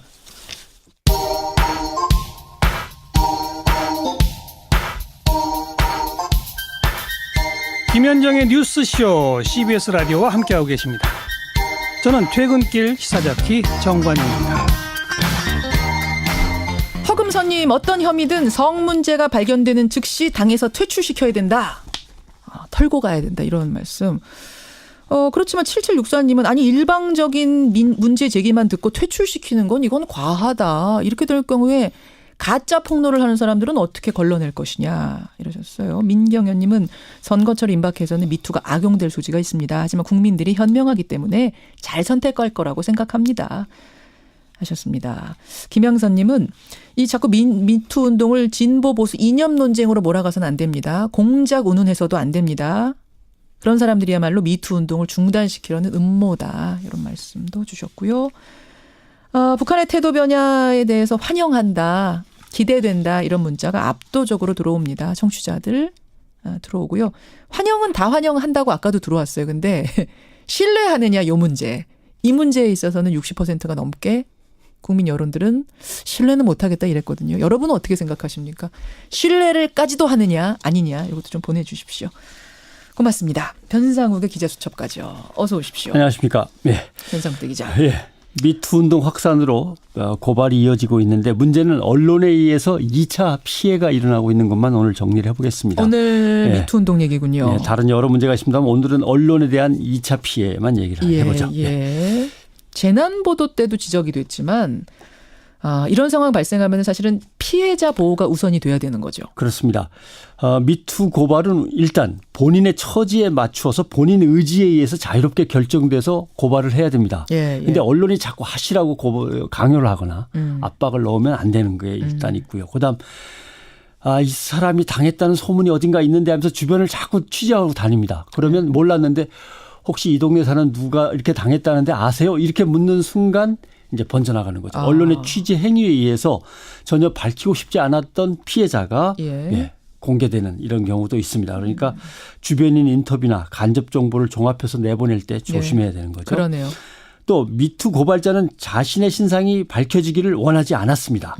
언론도 밝히진 않았어요. 그런데 너무 자세히 주변 정보를 얘기하다 보면 언제쯤 어디에서 어떻게 근무했던 아무개 씨 이런 식으로 주변 간접 정보를 너무 많이 전달하면 결국 밝히는 거나 마찬가지가 됩니다. 그러네요. 특히 언론 기자들 명심해야 될 것은 피해자나 피해자 가족의 사생활은 국가로부터 보호받을 대상이지 국민의 알 권리 대상만은 아닙니다. 자, 그러니까 오늘 기자수첩에서 다룰 내용은 2차 피해 여러 가지 중에서도 언론에 의해 자행되는 그렇습니다. 2차 피해 그 얘기를 하시려는 거거든요. 네. 거군요. 아무튼 사생활은 보호될 대상이지 국민이 알 권리가 있어 하면서 모든 파헤쳐서 다 내보낼 그런 사항은 아니다라는 건 염두에 둬야 되는 거죠. 그러면은 미투 고발자가 뉴스 시간에 나와서 자신을 드러내고 하는 인터뷰들 좀 많이 나오는데 그건 어떻게 보세요? 언론으로서는 이게 과연 옳은 얘기인가 분명한 얘기인가를 확인하기 위해서 본인을 만날 필요가 있습니다. 당사자 그게 진실성을 담보하는 거죠. 반드시 필요하죠. 예. 그러나 그 얼굴을 반드시 화면에 내보낼 필요는 없습니다. 지금 국민에게 필요하고 중요한 거는 피해자가 어떻게 생겼나는 아니거든요. 얼굴은 아니다. 가해자가 누구냐. 권력을 어떻게 사용해갖고 어떻게 여성을 윽박지르면서 위협하면서 나쁜 짓을 저질렀냐가 이제 중요한 거죠. 근데 본인이 원할 경우에는 어떻게? 제가 실명 걸고 얼굴도 다 공개하고 나가서 하고 싶습니다라고 할 경우는 어떻게 해요? 그럴 경우도 언론이 말리는 게 일단은 우선입니다. 그래요? 예. 왜냐하면은 저분이네. 저분이면 우리 애 친구의 엄마 같은데 뭐 이런 식으로 해갖고 주변의 모든 사람들과 그 자녀들 특히 2차 피해가 갈 수 있습니다. 그래서 아니 내 친구 딸이잖아. 그런 이런 식으로. 맨날 마트에서 만나는 사람인데 뭐 이런 식으로. 그러면 그 딸 자신은 원했을지 모르지만 그 엄마는 원하지 않았는데 2차, 그렇죠. 3차 피해를 당해야 돼요. 예를 들면 그 엄마가 만약에 고발자라고 하면은 내 딸한테 또 내 아들한테 이런 피해가 갈 줄 몰랐는데라고 나중에 후회할 수 있기 때문에 언론에서는 꼭 그렇게 얼굴을 내보내지 않으셔도 상관은 없습니다라고 일단 만류를 해야 되는 거군요. 만류를. 알겠습니다. 얼굴이 나가는 문제에 대한 거였습니다. 그다음 가해자의 면피성 발언이 너무 적나라하게 표현 그대로 옮겨지면 문제가 있습니다. 반론은 실어줘야 됩니다. 가해자로 지목된 사람이 난 아니다. 기억이 안 난다. 사실과 다르다면 반론은 실어줄 수 있지만 예를 든다면 지난번에 이건 완벽한 소설이다. 이렇게 얘기했는데 제목에는 폭로와 완벽한 소설 두 가지가 같이 실린단 말이에요. 그러면 이건 완전히 무고하게 남을 갖다 고발하고 일부러 억지로 뒤집어 씌우는 여성으로 바뀌는 거죠. 그러면은 그런 경우에는 이 사실관계를 가릴 수가 없잖아요. 경찰이 수사 끝내기 전까지는. 그렇죠. 그럼 어떻게 실어줘요? 그러니까 반론을 실을 때 너무 명확하고 과장된 표현은 빼야 되는 거죠. 완벽한 소설이야. 이런 표현은 안 된다. 그러니까 주관적인 가치 판단이 들어간 것들은 피해야 된다. 그냥 사실이 팩트 아니다. 기자지만 이건 괜찮습니다만. 양쪽이 주장하고 있는 팩트들만 그대로 실어야지 거기다가 가치 판단 넣어서는 안 된다. 그런데 제목을 좀 선정적으로 뽑아서 많이 읽히게 하려면은 완벽한 소설이라는 이런 단어가 들어갈 수밖에 없는 거죠. 그러면 안 된다는 거죠. 그러네요. 그다음에 심지어 가해자를 은근히 옹호하는 논조로 주변 사람들이 얘기한 걸 슬그머니 실어주는 경우 있습니다. 뭔가 서운한 게 있으니까 저렇게 갑자기 확 태도가 바뀐 거 아니야라는 사람도 있더라. 주변인들의 수근수근 수근수근되는 걸 그대로 옮기면 기사로. 오랜 시간 고통당했던 그 사람에게 또 피해를 입히는 게 되는 겁니다. 그러네요. 그 미투가 정략적으로 이용되는 가능성을 놓고도 여러 가지 지금 말들이 오가고 있거든요. 일부러 프레임을 그렇게 짜거나 발언을 그렇게 몰고 가는 경우가 있는데 뭐 자유한국당 홍준표 대표가 대표적인 예죠. 그렇죠. 청와대에 들어갔는데 계속 미투 얘기만 하려고 합니다. 자기가 미투에게 가장 불리한 사람이거든요. 본인은 당사자이기도 했었으니까. 근데 임종석 실장 무사하네. 그다음에 안희정 전 지사 미투 폭로는 임 실장이 기획했다는 얘기가 나돌기도 하는 것 같던데 이런 식으로 한 다음에 나중에 화제를 얼른 또 바꿔서 농담이었어 라고 하지만 틀림없이 내가 요 정도로 얘기하면 극우 언론이든지 다른 언론이 일단 뽑아서 보도는 할 거다. 그다음에 선정적인 제목이 나올 수도 있다. 나중에 지방선거 때 앞뒤 자르고 그 선정적인 제목만 뽑아서 활용될 수도 있다라고 생각한 건 아닌지. 아니요. 계산 다 했을 거라고 합니다. 또 너무 단정적으로 말씀하시면.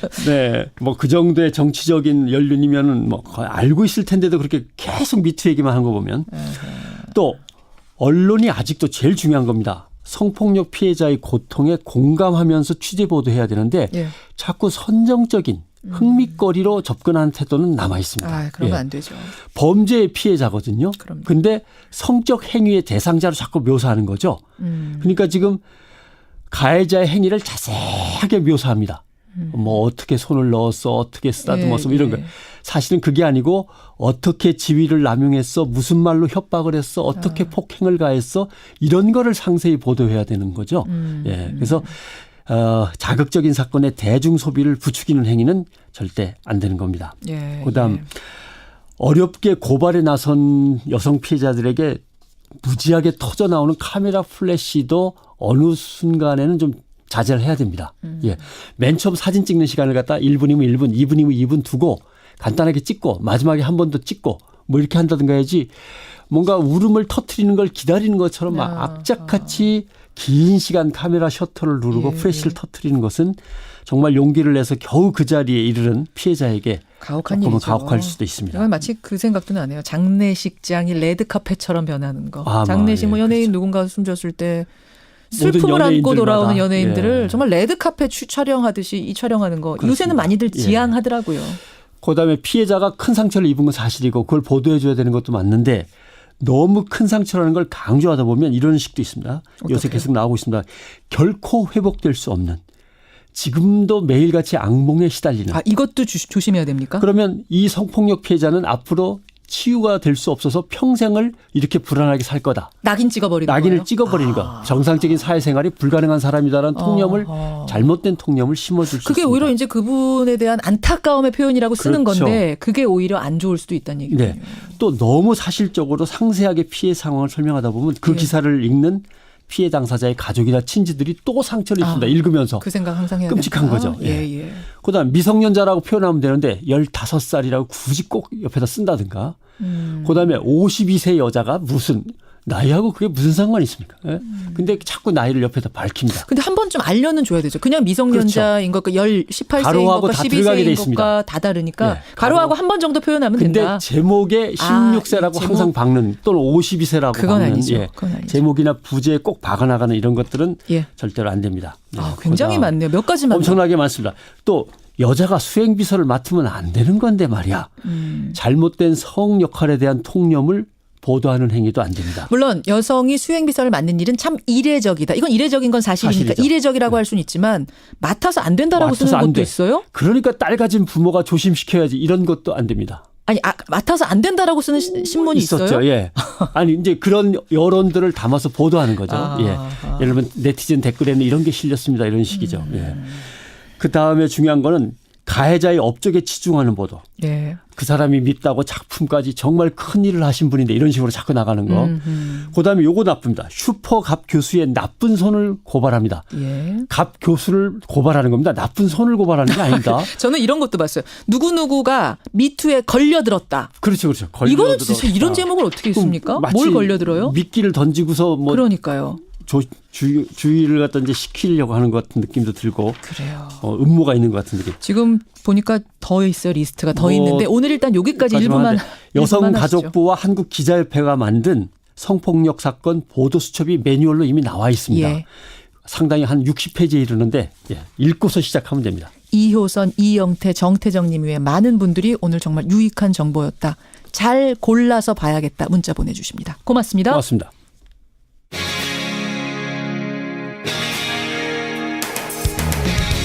여러분께서는 지금 CBS 라디오 김현정의 뉴스쇼를 함께하고 계십니다. 일산 호수공원 앞에 작은 서점에는요. 시인이 늘 앉아 있습니다. 이 시인은 바로 이 책방 주인장인데요. 여기까지만 들으면 글쎄 평범치는 않지만 뭐 그럴 수 있지 하는데 이 주인장은 서점으로 찾아오는 사람들의 고민을 들어주고 그 고민에 딱 맞는 책을 처방해 준다고 합니다. 마치 몸이 아플 때 병원에서 약 처방해 주듯이 그렇게 책을 처방해 주는 건데요. 그래서 화제가 된 건 오늘 화제 인터뷰 이 책방의 주인 김이듬 씨를 연결해 보겠습니다. 김 선생님 안녕하세요. 안녕하세요. 그러니까 병원과 같은 책방 이렇게 생각하면 되는 거죠? 예, 그렇죠. 언제 문을 여신 겁니까? 작년 10월에 책방문을 열었어요. 작년 10월에. 그럼 병원에 가면 우리가 접수를 하고 의사 만나서 진찰을 받고 처방전을 타서 약국 가서 약 받아오고 이런 식인데 네. 이 책방에서는 어떤 식으로 처방을 해주시는 거예요? 팔이 부러지면 그 깁스한다거나 이렇게 두통이 있으면 약을 주는데 마음의 문제 또 책의 연관성은 그렇게 1대1로 이렇게 대응되는 건 아니지만 책 처방이라는 말이 틀리지는 않습니다. 거기 앉아 계시는 우리 시인한테 찾아가서 저 상담 좀 받고 싶어요 하면 상담해 주시고 쭉 듣다가 그분한테 맞는 책이 떠오르면 그걸 추천해 주시는 식. 예, 그렇습니다. 그러니까 책을 읽으러 오거나 또 사러 오는 손님들을 만나게 되면 구입할 책을 결정해서 오는 경우도 있지만 책을 읽고 싶긴 한데 어떤 책을 읽으면 좋을지 몰라가지고 물어보는 경우가 되게 많아요.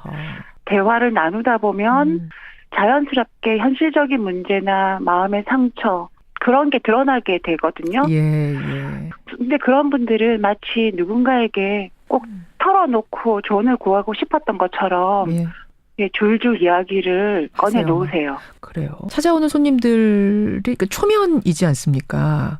난생 처음 보는 분한테 그렇게 쉽게 마음의 문을 열까 싶은데 그렇게들 하세요? 사실 저도 깜짝 놀라는 경우가 많아요. 이래도 될까 싶을 정도로 솔직하게 털어놓으시는 분이 많아요. 그분들의 제일 많은 고민은 뭐예요? 우리 아마 요즘 현대인들의 고민이 그게 될 건데. 멀리 부산에서 대전에서 이렇게 오시는 분들 보면 좀 갈급한 무엇인가가 있는 분들이 많았어요. 대전 부산에서도 막 버스 타고 오세요? 네. 와. 일단 우리 시대가 많은 질병 같은 그런 증후를 앓고 있잖아요. 예. 그러다 보니까 현실적인 문제, 또 취업의 문제, 역시. 그리고 사람과 사람이 소통함에 있어서 느끼는 어떤 벽 그런 것들에 대한 인간관계에 대한 거. 제가 짐작한 대로네요. 우리 고민이라는 게 사실 비슷비슷한 거예요. 그러고 보면. 그렇죠. 그렇죠. 그러면 지금까지 만났던 그 많은 고민들 중에 가장 기억에 남는 고민이 있다면? 21살 대학생이었어요. 예. 부모님과 사이가 별로 좋지 않아서 조부모님 댁에 머물고 있다고 했어요. 예. 그 친구하고 1시간 넘게 상담을 했는데 우울증 증세도 있고 남자친구 문제 이런 이야기들을 주로 했습니다. 제가 말하기보다는 그분의 말을 더 많이 들어주게 되었어요. 예. 그 친구가 제일 기억에 남는 이유는 뭘까요? 다 고민은 다 비슷비슷하게 갖고 오는데 특별히 왜 기억에 남을까요? 그 친구는 자기가 혼자 온 게 아니고 조부모님께서 그 친구를 데리고 왔어요. 할머니 할아버지가 손을 잡고 할머니 할아버지가 우리 아이랑 좀 얘기를 해보세요 하고 데리고 오신 거예요? 네. 거기서 제가 1시간 이상 이야기를 나누고 나와 보니까 할머니께서 제 손을 이렇게 잡고는 눈물을 글썽글썽 하시면서 우리 애가 얘기를 저렇게 술술 하는 걸 너무 오랜만에 본다고 하면서 아이고. 할머니께서도 나도 책을 좀 권해달라고 그렇게 말씀을 하셨어요. 그래서 굉장히 인상적이었어요. 뭉클하네요. 온 가족이 우리 방법을 좀 찾아보고 싶다. 책을 좀 처방해 주세요. 그 젊은이와. 책이 아마 마음의 병을 완전히 치유해 주지는 못하죠. 상처를 무조건 덮으려고 하면 안 되고요. 문제를 확연히 들어볼 수 있도록 오히려 그것을 상처를 더 건드려주는 책도 사실은 필요하고요. 제대로 잘 이렇게 처방을 해야만 그 독서의 폭이 더 확장되고요. 또 오래도록 책을 좋아하면서 삶의 동반자처럼 지니고 다닐 수도 있을 것 같아요. 네. 뭉클하네요. 들으면서.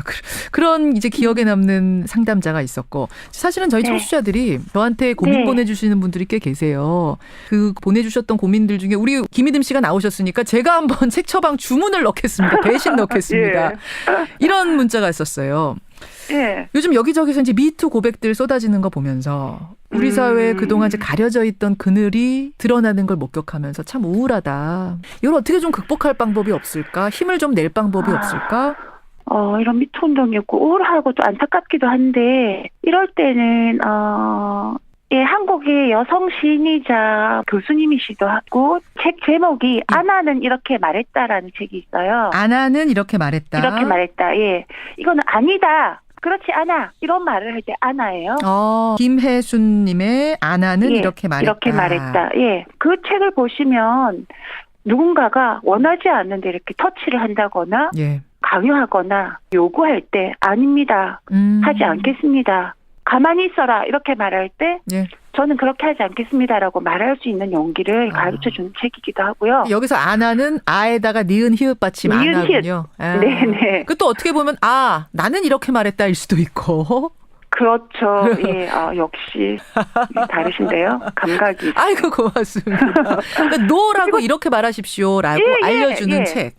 맞습니다. 노 할 때 노하고 또 경쾌하게 선뜻 예스하고 말할 수 있을 때는 그렇게 하는 게 참 좋죠. 자, 지금 이제 들으시는 분들 중에 고민은 다 다를 거예요. 다 다르시겠지 않겠습니까? 근데 누구나 들어도 이 시를 좀 읽으면 치유가 어떤 식으로든 되실 겁니다 하는 그런 거 하나 추천해 주신다면? 제가 한 편 읽어드릴까요? 아이고, 짧은 걸로? 그럼 너무 좋죠. 시인 김이듬 시이자 책방주인 네. 김이듬 씨의 신앙송. 봄날이니까 한 존재의 가치가 얼마나 귀중한지를 느낄 수 있는 짧은 시 한 편 읽어드릴게요. 좋습니다. 제목은 봄의 정원으로 오라입니다. 봄의 정원으로 오라. 잘난 루딘 루미. 봄의 정원으로 오라. 이곳에 꽃과 술과 촛불이 있으니 만일 당신이 오지 않는다면 이것들이 무슨 의미가 있는가? 그리고 만일 당신이 온다면 이것들이 또한 무슨 의미가 있는가? 6행의 짧은 시예요. 다음에는 더 긴 시로 제가 준비를 좀 잘해서 읽어드리겠습니다. 아니요. 저 지금 굉장히 좋았어요. 당신이 오지 않으면 무슨 의미가 있겠습니까? 그쵸. 당신이 오면 또 이것이 무슨 의미가 있겠습니까? 그래서 한 존재가 온다는 것, 그것은 그 사람의 과거와 현재와 미래를 모두 가지고 오는 것이고 우주만큼 큰 의미가 있다는 거죠. 그래서 사람을 만날 때 그만큼 소중하게 그 인연을 여기고 또 감사한 마음으로 대해야 된다. 그런 의미인 것 같기도 해요. 그리고 여러분, 당신 그 자체도 너무나 소중한 존재입니다. 이 이야기를 하셨어요. 네. 이 시 들으면서 여러분도 많이 치유되셨을 거라 생각하고 저는 이런 책방들이 곳곳에 많이 늘어났으면 좋겠다라는 생각도 듭니다. 봄날 아침에 좋은 시 선물해 주셔서 감사드리고요. 마음에 평안을 주셔서 고맙습니다. 감사합니다, 선생님. 예, 목소리만 들어도 훈훈해지네요. 책 처방을 해주는 화제의 책방 주인공 김이듬 씨였습니다. 봄날 씨의 시까지 듣고 보니까 정말 완연한 봄이 느껴지네요. 우울한 뉴스도 많은데 시 한 편 들으면서 인사 나누죠. 정태춘 시인의 마을 오늘의 노래로 선정했습니다. 내일 뵙겠습니다.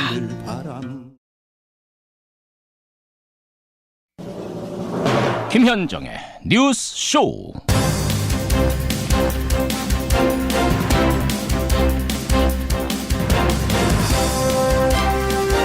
나는 5.18과 무관하다.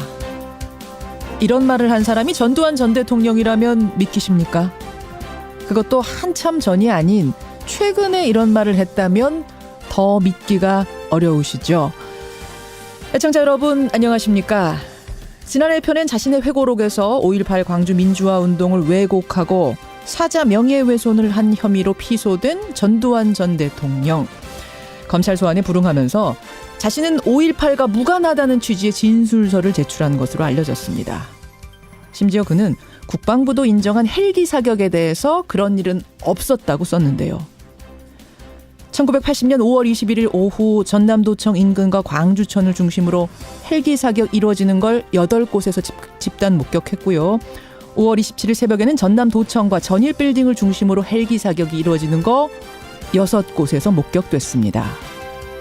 지금도 광주 전일빌딩에는 헬기에서 발사한 150여 개의 탄은이 그대로 남아 있습니다. 전두환 전 대통령, 아직 걸을 힘이 있다면 전일빌딩 10층으로 올라가십시오. 지금도 남아있는 150여 개의 탄은을 눈으로, 손으로 느껴보시기 바랍니다. 김현정의 뉴스쇼 출발합니다.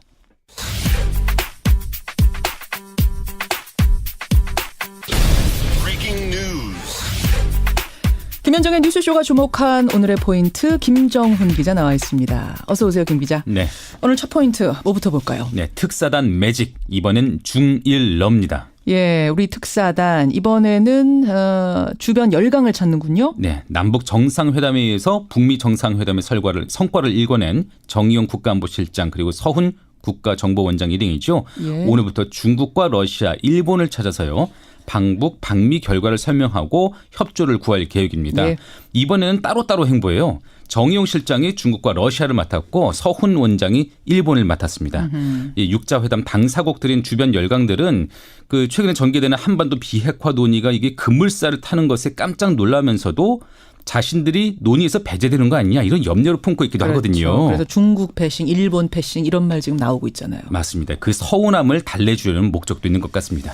앞으로 어떤 돌발 변수가 있을지 모르기 때문에 주변의 열강들과 긴밀한 관계 유지하는 것도 중요하잖아요. 네, 말씀하신 것처럼 남북 북미 정상회담 때까지 마음을 놓을 수는 없는데요. 예. 근데 앞서서 백악관 샌더스 대변인이 북한의 구체적인 행동을 보지 않고는 트럼프 대통령이 만남에 응하지 않을 것이다. 이렇게 말을 해가지고 새로운 전제 조건을 둔 것 아니냐 이런 우려 섞인 해석도 나왔었거든요. 그런데 오늘 새벽에 들어온 소식에 따르면 그런 것은 아니라고 하네요. 그런 거 없다. 새로운 조건 따위는 없다. 지난 금요일 그 상황이 그대로 맞다. 이걸 확인했습니다. 네. 자, 이 얘기는 잠시 후에 조금 더 깊이 들어가 보기로 하고 일단 다음 포인트 가죠. 네, MB 소환 앞둔 막판 스퍼트입니다. 이명박 전 대통령의 검찰 소환 이제 이틀 앞으로 다가왔어요. 수요일이니까. 네.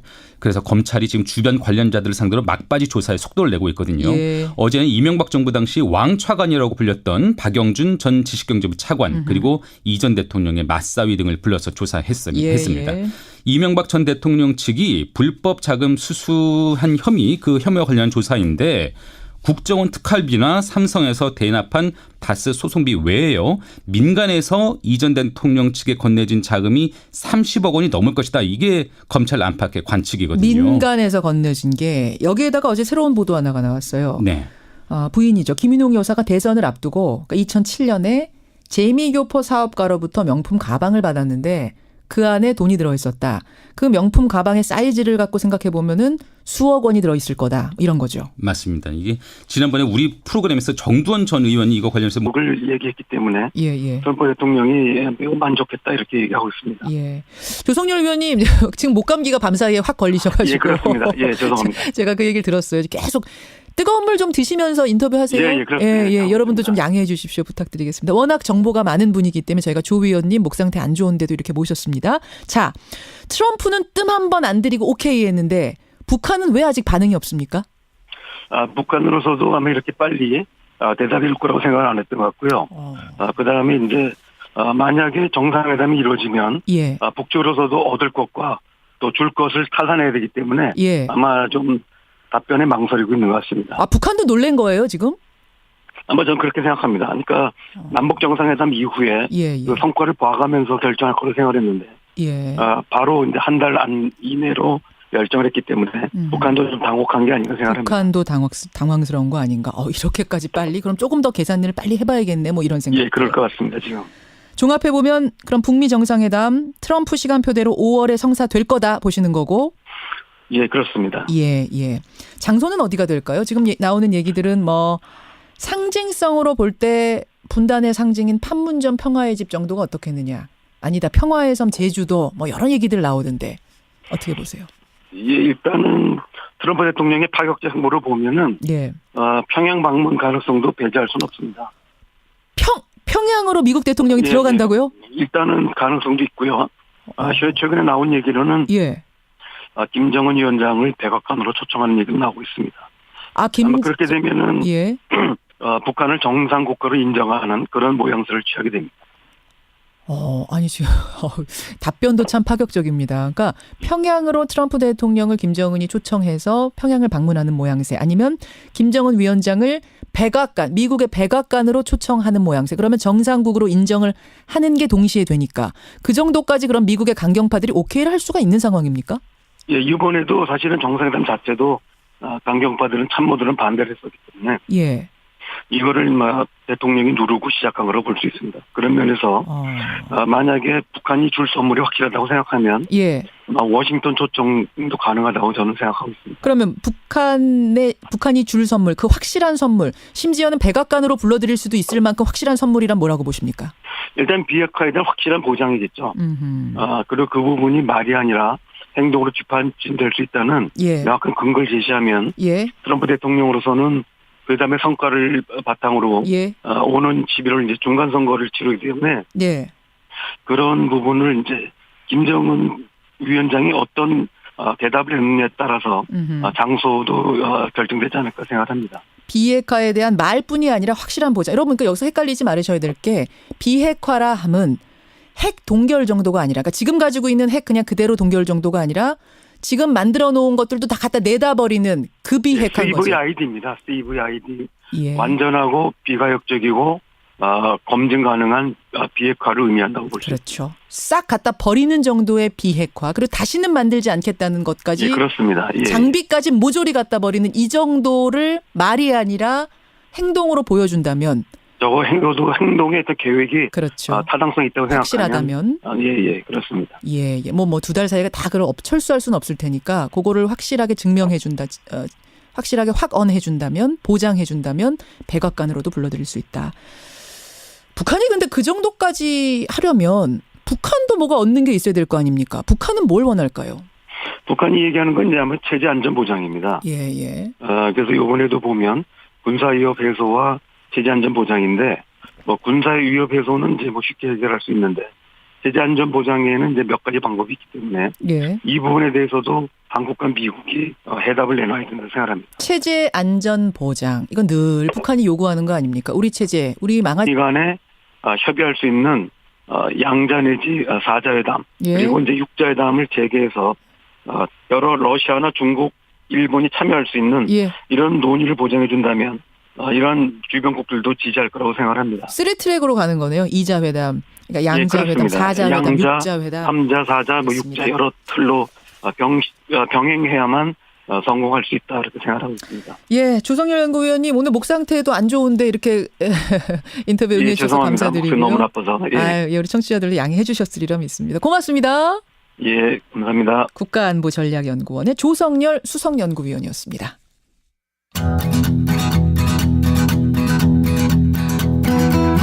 김현정의 뉴스쇼는 청취자 여러분의 참여로 이루어집니다. 트위터, 페이스북, 레인보우 게시판, 그리고 단문 50원, 장문 100원의 유료 문자 샵 1212, 우물정 1212 통해 참여하실 수 있습니다. 김현정의 뉴스쇼, 여러분과 함께 만듭니다. 김성환의 행간 시사평론가 김성환 씨 나오셨습니다. 어서 오십시오. 네, 안녕하세요. 아유, 주말 사이 정치권이 너무 이슈가 많아서요. 네, 그러게 말입니다. 행간에서 뭐 가지고 오셨어요? 안희정 미투 파문 불똥을 막고 선거운동을 중단했던 박수현 충남지사 예비후보. 예. 엎친 데 덮친 격으로 이혼한 전처의 불륜 폭로까지 나와서 지금 궁지에 몰려있는 상황인데요. 지난 금요일에 저하고 인터뷰를 했습니다. 네, 맞아요. 바로 이 시간에 했습니다. 네. 하고 나서 몇 시간 지나서 이혼한 전 부인이 기자회견을 한 거예요. 그러게요. 여자 문제 때문에 헤어진 거 맞다. 네. 이렇게. 어제 국회에서 또 박수현 후보가 기자회견을 열어서 청와대 대변인 시절 이권 청탁 사실을 공개를 했거든요. 그러니까 전 부인의 폭로에 대해서 또다시 반박을 한 거죠. 반박을 한 겁니다. 예. 이 보복성 정치 공작을 벌이고 있다 이렇게 지금 반박을 하고 있는 상황인데요. 예. 그래서 오늘은 정치공학의 눈으로 본 박수현 예비후보의 불륜 공방 이걸 좀 한번 살펴볼까 합니다. 이게 참 뉴스를 24시간 보는 분들이 아니라면 도대체 이 공방이 어떻게 진행되는 거야? 이거 너무 헷갈려. 뭐가 뭔지 모르겠어. 뭐가 진실이야? 이런 말들 하세요. 솔직히 말씀드리면 저도 잘 모르겠습니다. 그렇죠.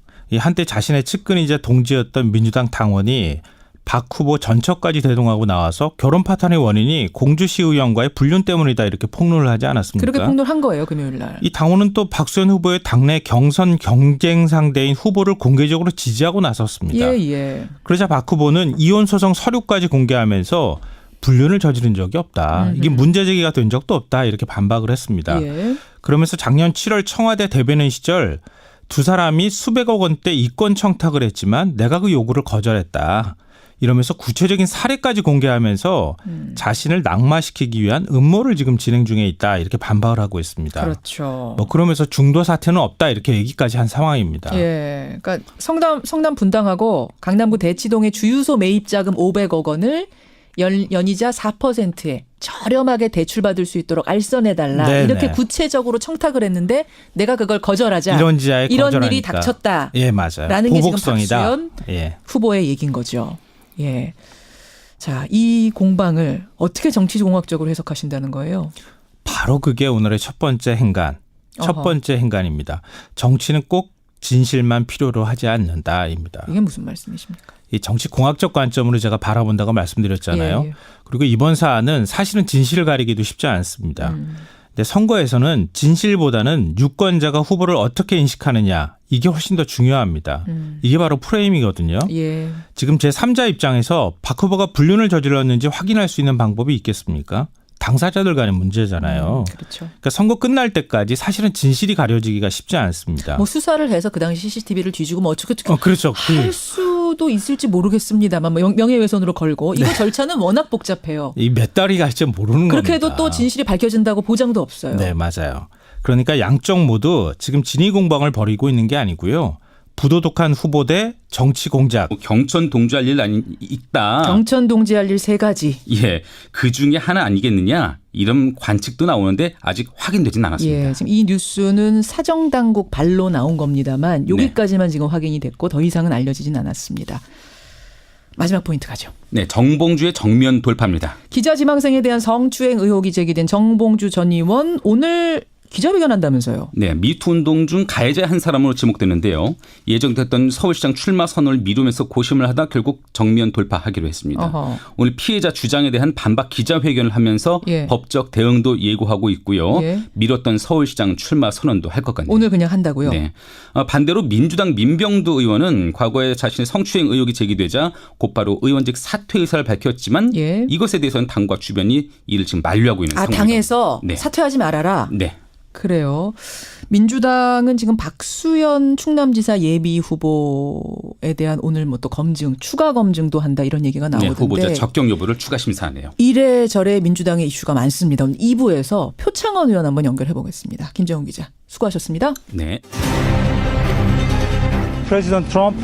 트럼프 대통령은 한반도의 항구적 비핵화를 위해 김정은 위원장을 5월까지 만나겠다고 말했습니다. 남북 정상회담에 이어 역사상 첫 북미 정상회담이 열리게 됐습니다. 북미 정상회담까지 가시권에 들어오면서 북핵 문제 해결을 위한 대화의 입구는 이제 마련됐다는 평가도 나옵니다.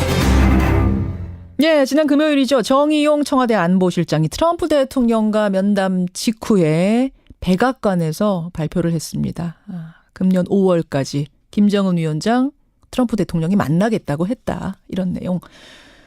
김정은 위원장이 만나자는 제안을 했을 때 트럼프 대통령이 한 번의 망설임도 없이 단번에 오케이 할 줄은 몰랐습니다.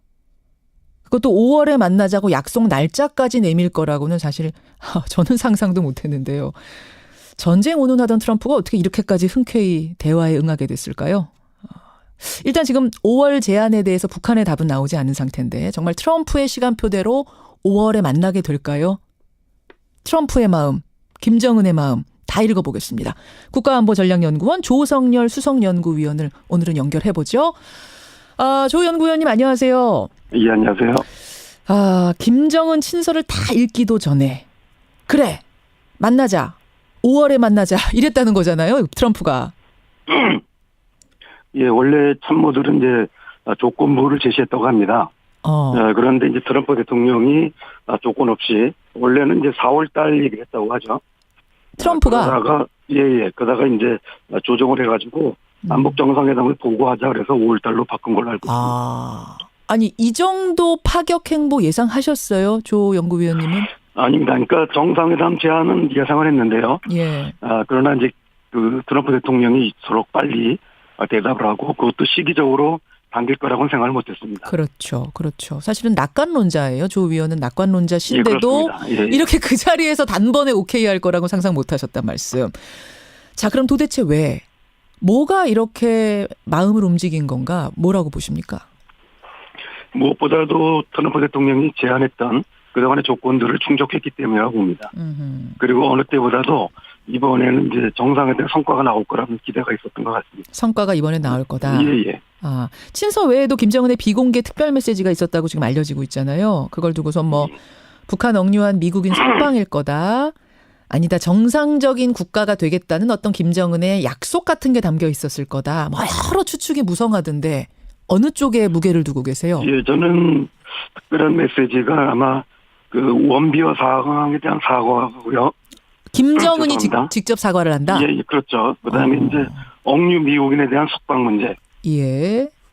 그리고 향후 이제 인권 개선 노력을 약속하지 않나 생각합니다. 그렇게 3가지 정도. 네, 그래서 이제 이 포괄적인 신뢰 구축. 하지 않게 보장해줘라 이건데 북한이 비핵화에 대해서 그렇게 확실한 걸 내놔라라고 요구를 한다면 북한도 말뿐이 아니라 확실한 걸 원할 거 아니에요. 체제 안전 보장 관련해서. 뭘 줘야 됩니까? 그럼 뭘 해야지 확실하다고 그들이 느낄까요? 우리가 이제 지난 2005년 9.10 공동성명에서는 평화 체제하고 이제 북미 수교를 얘기했었습니다. 그렇죠. 지금은 이제 거기에다 더해가지고 평화 공존의 제도적 보장 이런 부분이 따라올 거라고 봅니다. 너무 말이 추상적이에요. 평화 공존의 제도적 보장? 예, 그렇습니다. 어떤 식으로 평화 공존을 제도적으로 보장할 수 있습니까? 과거 보면은 이제 7.4 공동성명 이후에 72년도에 남북 조절위원회가 만들어졌습니다. 그러니까 일종의 이제 남북의 어떤 그 남북 연합에 대한 초기 단계라고 볼 수 있는데요.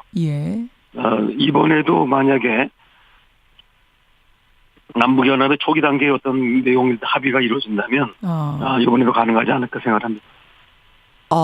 여러분 이 말씀 지금 이해하셨어요? 저는 이렇게 이해했습니다. 그러니까 평화협정, 평화체제를 보장하는 정도가 아니라 그러니까 북한의 존재 정도를 인정하는 정도가 아니라 말하자면 연방제 통일 같은 거. 그러니까 한 국가지만 두 연방이 있는 거죠. 북한 연방, 남한 연방 이런 식으로 연방제 통일한 정도까지 보장해주는 형태? 요걸 요구할 거다. 그러니까 이제 연방제는 표현을 안 쓸 거라고 보지만 일국양제나 이런 형태로 해서 그러니까 만약에 이제 남북이 사실상 대외적으로 하나의 국가적 모습을 띠게 되면 북한이 우려하는 이런 이제 미국에 의한 뭐 공격이라든지 또 핵 이런 부분에 대해서는 안심할 수 있다는 부분. 그냥 북한 따로 인정, 우리 대한민국 따로 인정이면 언제든지 우리를 칠 수도 있을 거라는 불안함이 북한에는 늘 있을 테니까. 그러니까 대외적으로는 한 나라로 묶고 그 안에 양국이 있는 양 연방이 있는 형태. 뭐 연방이란 표현은 안 쓸 수 있겠습니다만. 그 정도를 원할 거다. 그러면은 아마 이제 주한미군도 용인하고 한미 군사연습도 용인할 가능성이 있습니다. 그 정도까지 북한이 생각하고 있을 그러니까 것이다. 왜냐하면 이제 지금 주한미군 자체가 북한의 인식을 보면은 주한미군이 자신들 공격하지만 않는다면 오히려 동북아의 안정자 역할을 할 수 있다고 보고 있습니다. 그래요. 알겠습니다. 그런 발언을 여러 차례 했고요, 실제로도. 북한 내부에서도 이런 논의가 있어요? 있다고 봅니다. 실제로 2016년에 있었던 7차 당대회 문건을 보면은 북한이 매우 전향적인 이런 논의들이 나옵니다. 2017년의 당대회 문건? 2016년 당대회 문건에 보면 이런 연방제 통일 구상에 대한 것이 있다, 논의가 있다. 그런 얘기가 아주 명확하게 나오고 있고요. 그러면서 이제 평화 보장 얘기를 하고 있습니다. 알겠습니다. 이 정도까지를 요구하지 않겠는가, 북한이?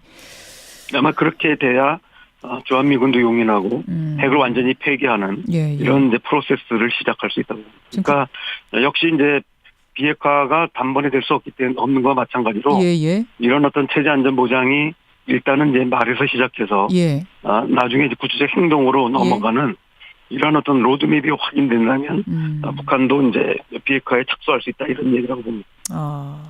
오늘 굉장히 조성열 연구원이 큰 그림을 그려주고 계시는데 그 정도 구상들을 지금 미국, 북한 각각 하고 있을 것이다.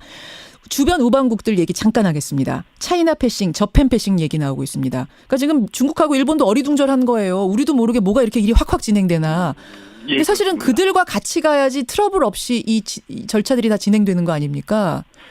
어떻게 설득해서 어떻게 아우르고 가야 돼요?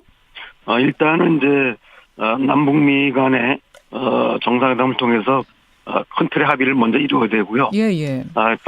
더해서 이제 중국과 일본이 한반도 문제 논의에 참여할 수 있는 이런 제도적인 장치를 고장해 준다고 생각합니다. 그런 면에서는 과거에 이제 육자회담 틀이 유용하다고 봅니다. 그래서 남북미